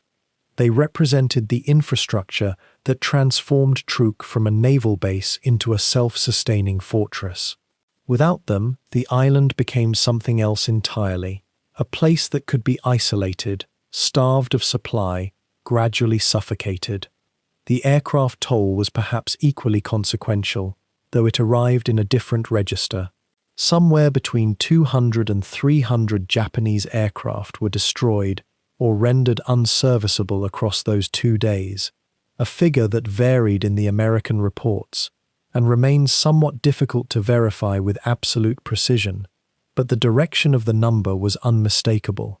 It represented roughly 1/3 of Japan's carrier aviation training reserve, machines that took months to replace, and pilots who, once lost, could not be replaced at all. A handful of Zeros and Kates escaped the conflagration, lifting off into the sky to seek refuge at other islands, but they were exceptions, clinging to the margins.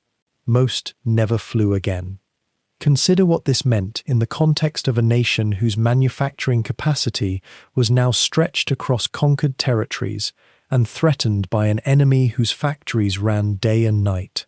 Every aircraft lost at Truk was an aircraft not available to defend the Mariana Islands.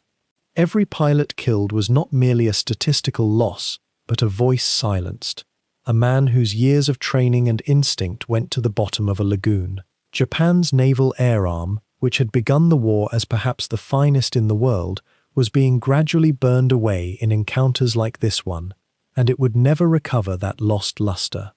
The warships themselves, when one examines the list in historical documents, read like an epitaph for an old order. These were vessels designed in the 1920s and early 1930s, built according to naval philosophies that had already begun to shift.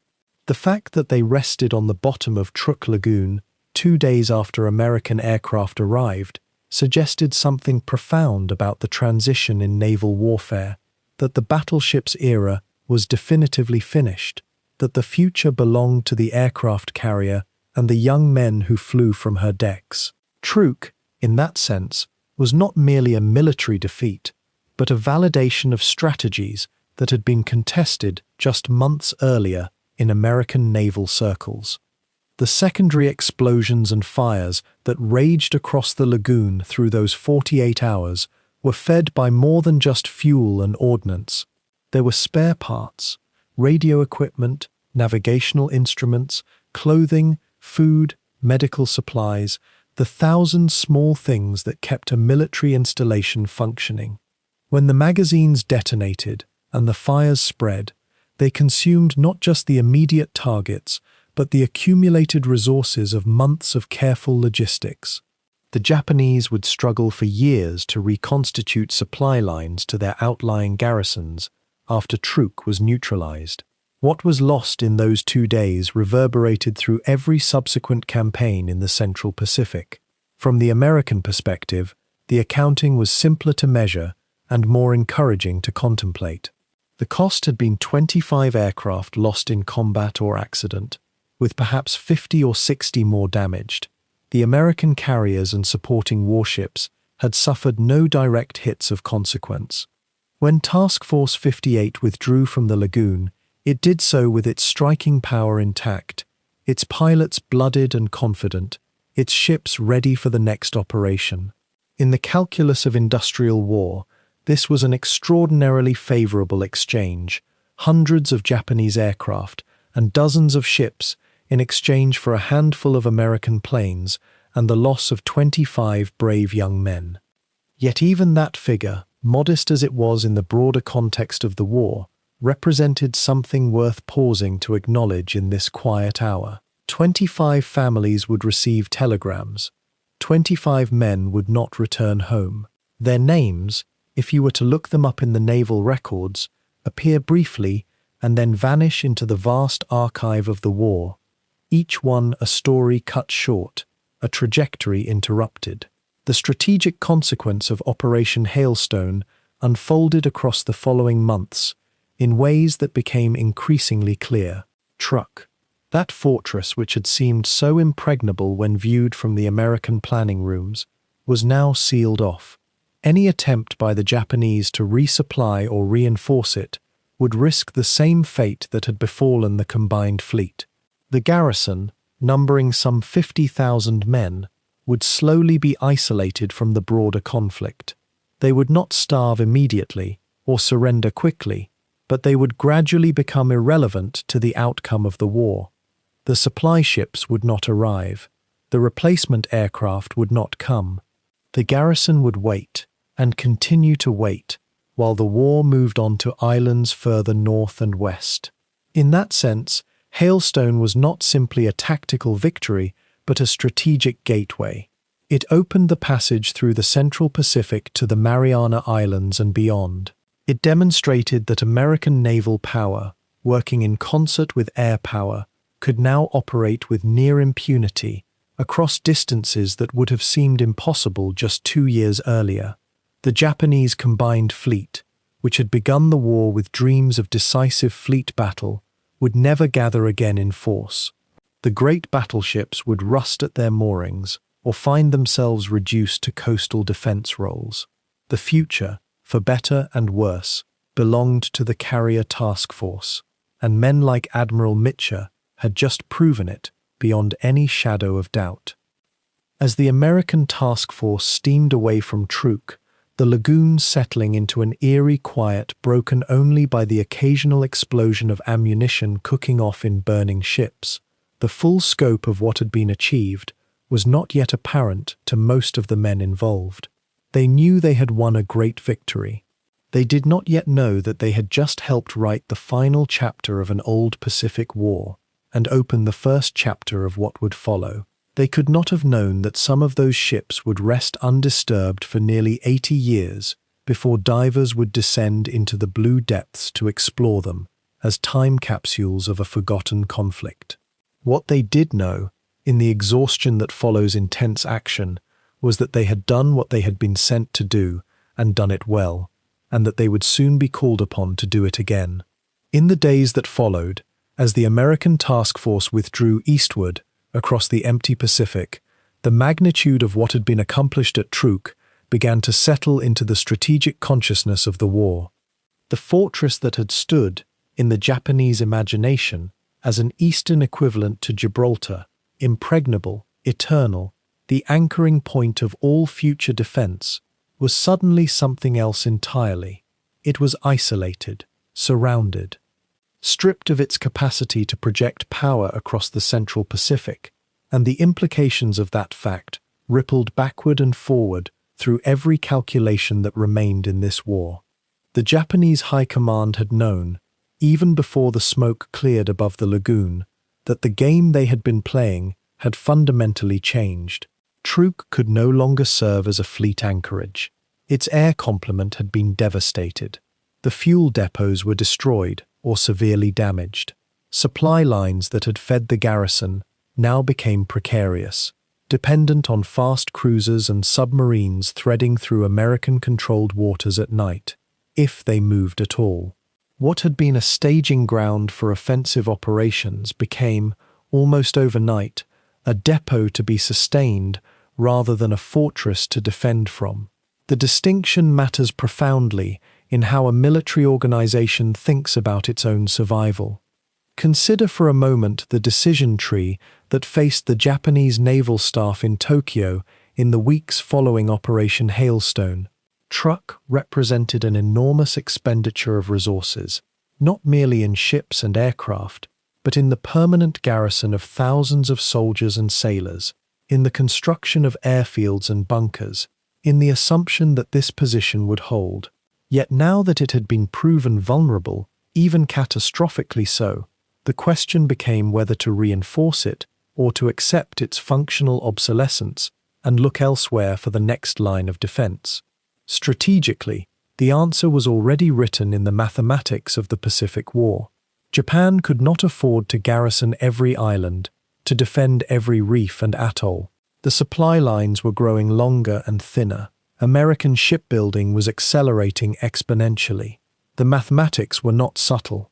What emerged from this grim calculus was a slow, aching withdrawal, not precipitous, not chaotic, but methodical and melancholic, toward what the Japanese called the absolute defense perimeter. This was a fantasy, one might say gently, a hope rather than a plan. But it was a hope that had structure. After Truk's vulnerability was exposed, Japanese strategic thinking began to contract, pulling defensive commitments inward toward the Marianas, toward Iwo Jima, toward Okinawa. These islands would become the new anchors of the defense, the places where American forces would be forced to stop and fight in conditions that might, theoretically, be more favorable. The outer rings of the empire, the Central Pacific atolls, the distant garrisons, would be left to their fate. Isolation would become their defining characteristic. The transition was not instantaneous. Truk was not abandoned immediately. Small naval forces continued to operate from the Lagoon, supply runs continued, and the garrison remained. Thousands of soldiers with nowhere to go, in a sense, defending a position that was no longer strategically vital to anyone's war plan, but their own.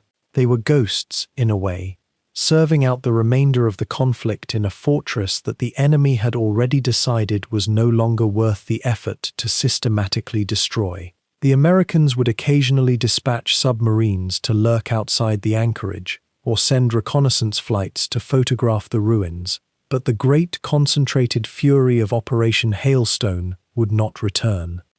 This abandonment to secondary importance had a peculiar psychological texture. The men stationed at Truk found themselves in a strange liminal state, neither in the thick of the fighting nor safely far from it. Supply ships that arrived came at irregular intervals and carried fewer resources than before. Mail from home arrived more slowly, and as the war deepened, the letters themselves began to carry a different quality of anxiety, a different kind of resignation. The fortress that had been meant to dominate the Pacific had become a place where one waited, watching the horizon for ships that might never arrive. Meanwhile, the strategic focus of the American advance shifted subtly but perceptibly northward and westward. The islands that would now matter, the Marianas, particularly Saipan, were those that could support larger airfields, that could project power across greater distances. The technology of war was changing as well. Long-range bombers were becoming more capable. Carrier air groups were growing larger and more lethal. The contests that would determine the war's outcome would happen not in sudden concentrated naval battles, but in a slow, grinding sequence of island campaigns, each one pushing the perimeter of American control farther into what had been Japanese territory. Truk, in this new dispensation, became what we might call strategically redundant. It was still held, it was still garrisoned, but it was no longer part of the main line of defense. It was no longer a place where decisions would be made or battles decisively won. It was a backwater, though no one quite wanted to use that word, and certainly not to the men stationed there. The fortress had become a garrison for soldiers who were, in a sense, fighting a war that had already moved elsewhere, defending an island that the enemy had already mentally conceded and written off. What is perhaps most remarkable about this transition is how quickly it happened and how completely. The battle itself, those 2 days of carrier strikes and desperate aerial combat, had been the hinge upon which the entire strategic position turned. Before Hailstone, Truk represented a threat, a concentration of force that had to be reckoned with. After Hailstone, it represented a fact to be managed, a garrison to be contained, a reminder of a strategic concept that had proven inadequate to modern naval warfare. The speed of that reversal speaks to something fundamental about how military power operates in the modern age. It is not the static fortifications, not the coral reefs and hidden anchorages, not even the ships anchored in the lagoon, but the ability to project force through the air and across distance that determines dominance. In the months that followed, as the American advance continued island by island across the Pacific, Truk faded further into irrelevance. It was bypassed. Supplies dwindled.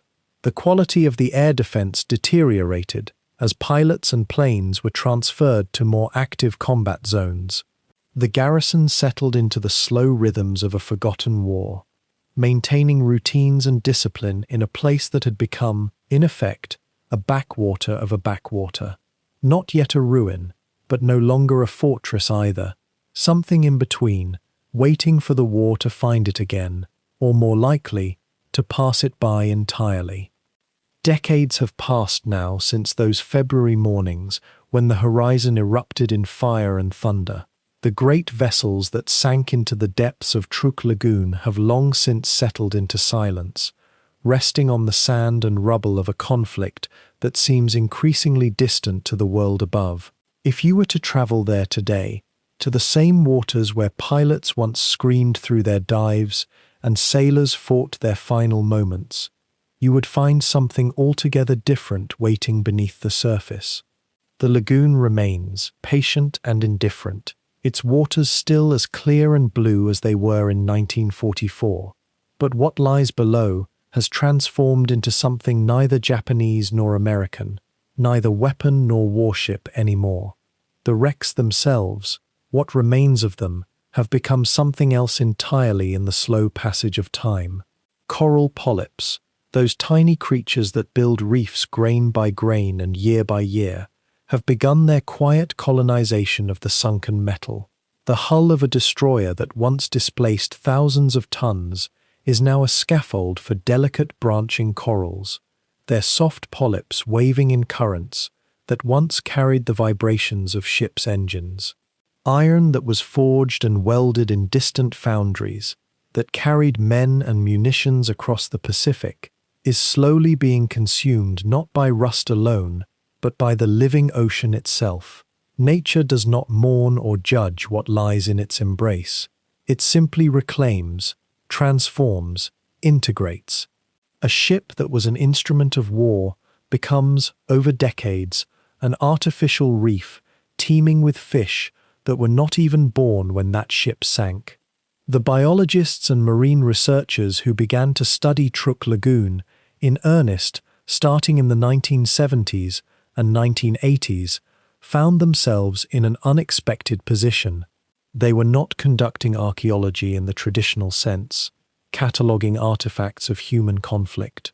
Rather, they were witnessing one of the ocean's most extraordinary transformations, a place where industrial warfare had been sunk into the sea, and the sea had begun slowly, methodically, turning it into a living system.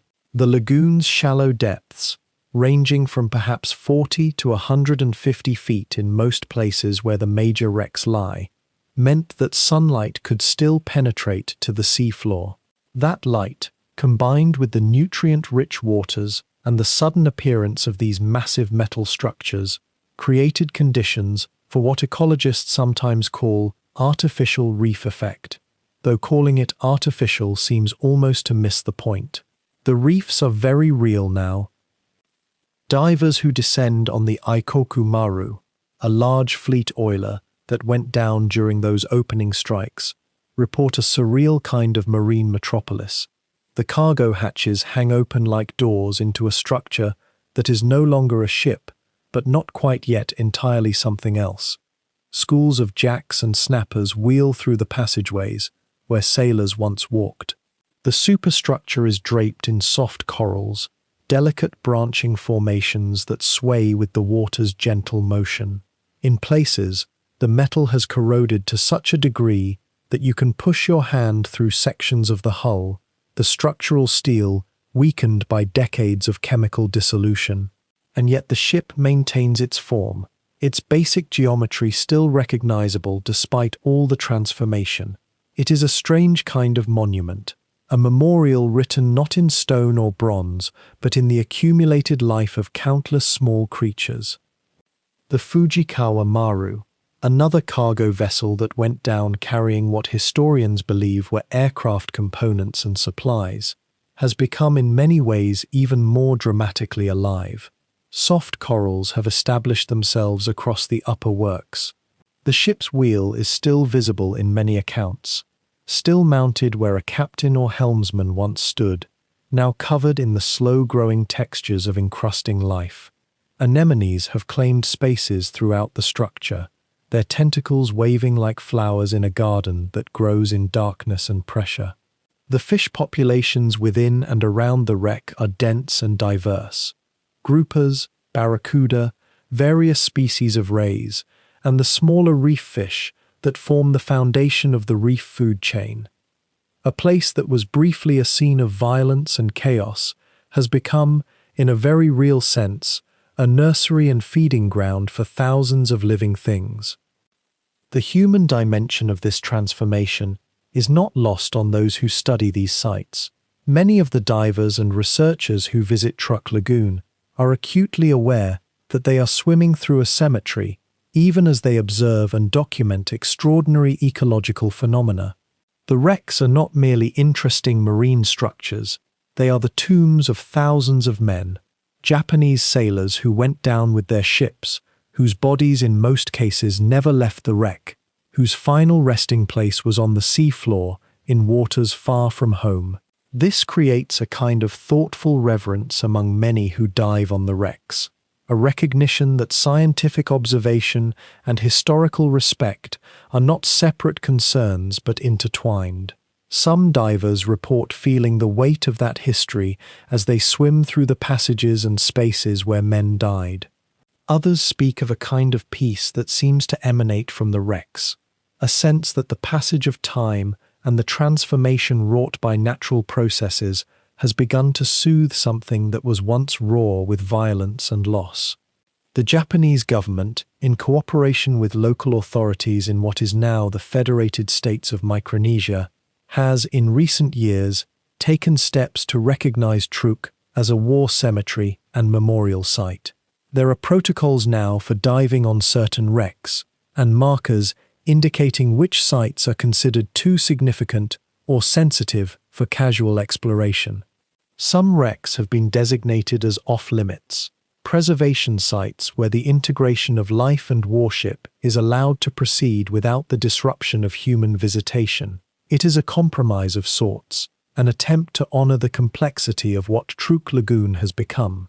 Not a grave to be sealed and left untouched, not a museum to be endlessly catalogued and picked over, but something in between, a space where nature's work is allowed to continue and where memory and ecology coexist in an uneasy but genuine relationship.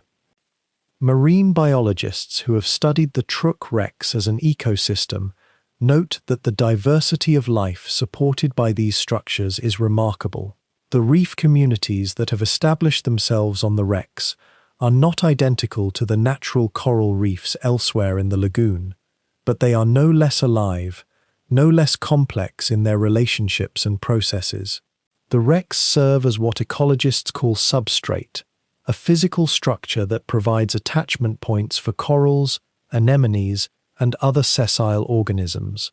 This substrate is particularly valuable in an environment where large expanses of seafloor might otherwise be sandy and relatively featureless. The ships, in their death, have become anchoring points for entire communities of life. In a strange and quietly profound way, the warships that were designed to dominate and control through their physical presence have been transformed into structures that support and nurture life.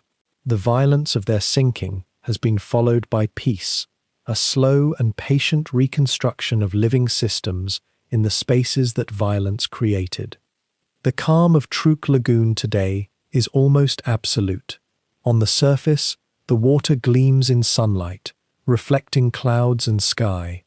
The wrecks below rest in a kind of perpetual twilight, undisturbed except for the gentle movement of currents and the slow occupation by living creatures.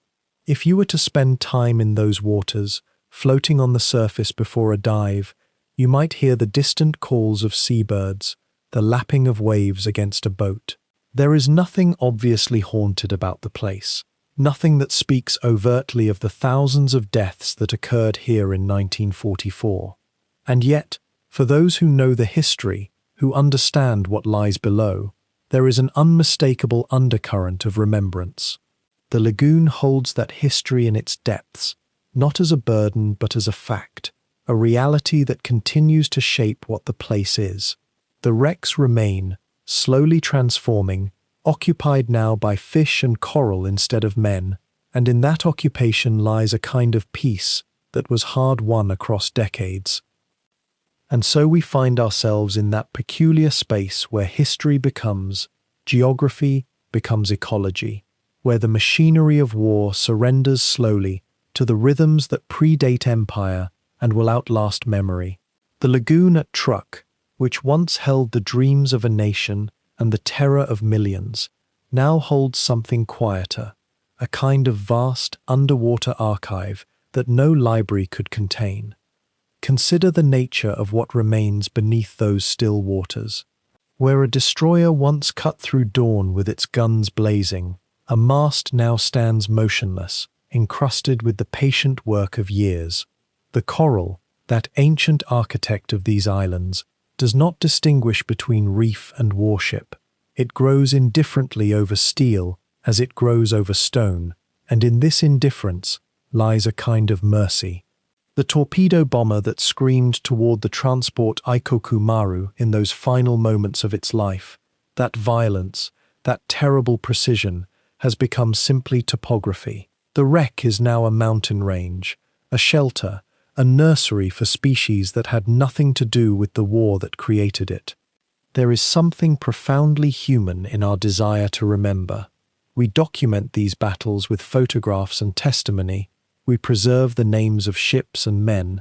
We create narratives around the choices that sent hundreds of lives into the darkness. And this impulse deserves respect. But there is also something quietly humbling in standing at the edge of understanding how quickly the world forgets, how swiftly the earth and ocean reclaim their dominion over human ambition. The Japanese Navy that retreated to Truk believed itself invincible. It had conquered half an ocean. Yet 40 years later, what remained of that pride was accessible only by descent into cool, blue silence. The divers who visit Truk Lagoon today move through those waters with a kind of reverence that transcends nationality or allegiance. They encounter the reality that historians can only describe, the weight of history, the genuine artifacts of human struggle, suspended in the marine twilight. A sailor's boot, a tea service, still arranged as if waiting for hands that will never come. The brass fixtures of a captain's cabin, corroded but recognizable, speaking to the ordinary domestic life that continued even aboard a warship, even in the final hours. What do these objects mean? Perhaps they mean that people lived here, briefly, and then did not. Perhaps they mean that all our careful preparations, all our engineering and planning, surrenders eventually to the simple mathematics of geology and biology. Nature, we might say, is the ultimate patience. It does not hurry, it does not mourn, it simply includes. The Hellcats that roared off the deck of USS Essex in February 1944, piloted by 22-year-old men from Nebraska and Texas and California, were monuments to human ingenuity and human will. They were beautiful machines. They were terrible machines. Some of those pilots did not return. Some returned and lived long lives. Some died years later in peace, carrying the weight of things they witnessed and things they had done. But the coral does not distinguish between the pilot who survived and the pilot who was lost. Both are now part of the geology of the lagoon, though in very different ways. What we have learned, perhaps, from looking at Truk is something quieter than victory or defeat. It is something about the relationship between human time and geological time, between the urgency of ambition and the indifference of the universe. A ship is sunk in moments. It becomes a reef across decades. It becomes legend across centuries, and eventually, it becomes simply a place, neither war nor peace, but something that contains both, holds both, has absorbed both into its substance. The scholars and biologists who study the wreck field now come seeking not military secrets, but marine mysteries. How does coral establish itself on steel? Which species have made the wrecks their home? What networks of life have grown in the darkness beneath the surface? These are the questions that eclipse the older questions about firepower and tactics. And in this eclipse, there is a kind of gentleness, a slow turning away from violence toward understanding, from destruction toward discovery. We might ask ourselves whether this represents forgetting or transformation. Is the lagoon, with its new ecosystems and its slow covering of scars, moving beyond history or incorporating it? Perhaps the answer is that nature does not distinguish between the two. It simply continues, slowly, patiently, remaking the world according to principles that human beings did not write and cannot alter. The ambition that drove the Japanese Navy, the courage and skill of the American pilots, the sacrifice of thousands, all of this is true and real and mattered. And also, the coral grows, the sea is patient. The sun rises and sets over the lagoon, as it did before the war, and as it will long after our concern with these events has faded. In the end, perhaps, this is what Truk teaches us. Not that war does not matter, but that the world is larger than any one conflict, and time is vaster than any one era. The young man who flew his Hellcat toward a zero in 1944, his heart pounding, his future uncertain, his moment was absolute and real, but it was also a single moment in a lagoon that has existed for millions of years and will exist for millions more. Both things are true at once. The violence mattered. The peace that now reclaims that place also matters. And so the waters of Truk Lagoon continue their work, day after day, year after year, slowly transforming memory into landscape, human history into geology, the recent past into the ancient world. And so we return, as evening draws down over the lagoon, to that same still water where our story began. The mist has not lifted. It rises again, as it does each night, from the warm depths and settles like a veil across the anchorages, those wide, shallow places where, 80 years ago, steel hulls lay burning and sinking into the sand below. The night is quiet now, utterly quiet. No engines sound across the water, no searchlights rake the sky, no voices calling out orders in Japanese or English, just the gentle lap of the Pacific against the coral, the slow exhale of the wind moving through what remains. If you were to stand on one of the outer reefs on such an evening, looking inward toward the lagoon's heart, you might notice how the water seems to shift color as the light fades, from that brilliant turquoise of the tropics to something deeper, more indigo, and finally to a black so complete it seems to hold history itself. The temperature drops only slightly. The salt-laden air becomes even softer, and somewhere beneath those dark ripples, beneath perhaps 50 feet of clear water, lie the memories of a fleet. The USS Truk Maru rests down there, or what remains of her. the Akikaze, the Shokaku, names that once meant power, once meant the reach of empire, now mean only coral and time and the slow work of the ocean's patient resurrection. Divers who descend into these depths report a peculiar sensation, not fear exactly, but a kind of reverence mixed with disorientation. The ships are present and absent simultaneously. They are wrecks, they are graves, they are becoming reefs. The coral does not distinguish. It grows on steel as readily as on rock, and perhaps that is its own kind of mercy, the slow, inevitable turning of human ambition into the foundation of new life. One wonders, in the darkness of such nights, what the sailors who went down with those ships might have thought if they could have seen this far into the future. Would they have found comfort in knowing that their resting places had become sanctuaries for living things?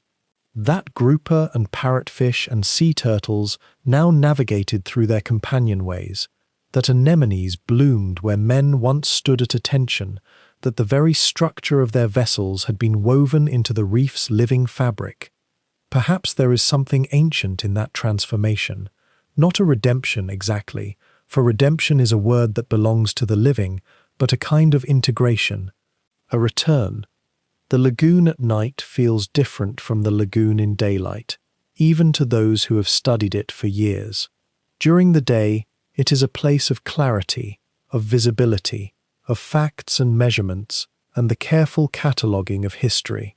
But in darkness, it becomes something else. It becomes a place of patience, of very old time. The coral has been growing here for millennia, long before any fleet dropped anchor, long before flags were planted or lines were drawn on maps, long after all of this is gone. In that perspective, Operation Hailstone was a brief disturbance, remarkable and terrible and consequential, yes, but brief nonetheless, a storm that passed. Listen, if you will, to the actual sound of that lagoon in the darkness. Not to the sound of explosions or alarm bells, those are long since faded to silence, but to the steady, ancient rhythm beneath, the pulse of the reef itself, the soft percussion of wavelets against stone and coral, the almost inaudible hum of millions of small creatures continuing their small lives. This is the sound that greets each new night here. This was the sound that preceded the war, and it is the sound that will remain long after all memory of 1944 has dispersed like mist.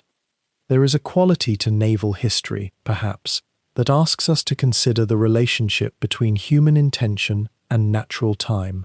Men plan, men fight, men build their fortresses and their fleets with such certainty that this time, this arrangement will endure, and yet the ocean, patient, indifferent, neither kind nor cruel, simply continues its work.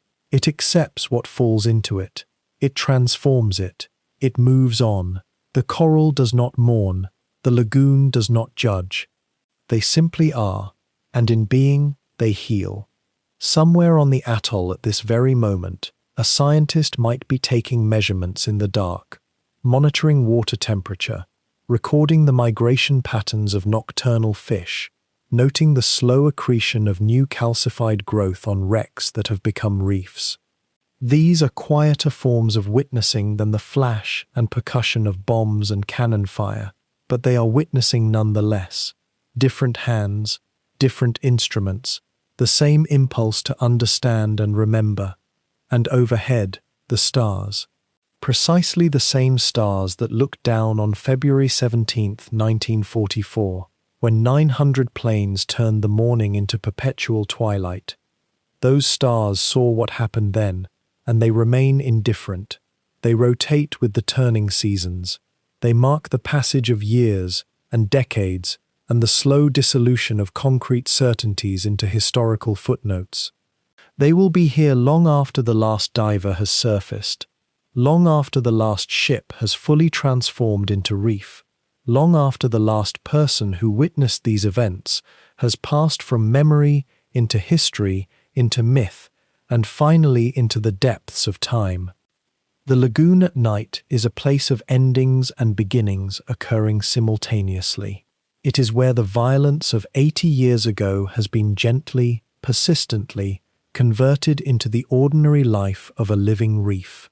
It is where human history and natural history meet and merge without resolution, without conclusion, but with a kind of understanding that transcends the categories we use to divide them. The mist thickens as the temperature continues to drop, settling into the anchorages, softening the edges of the visible world. The water becomes still, almost glass-like. The sound of the reef diminishes, or perhaps it is the listener who simply becomes more attentive to it. The difference between hearing and truly listening, between knowing something happened and feeling the weight of time itself. And so we leave the lagoon as night settles fully across it, as the stars brighten one by one against the darkening sky, as the coral below continues its patient, wordless work of transformation. The story of Operation Hailstone, the strategy and the sacrifice, the courage and the calamity, settles now into the history books, into the archives, into the memories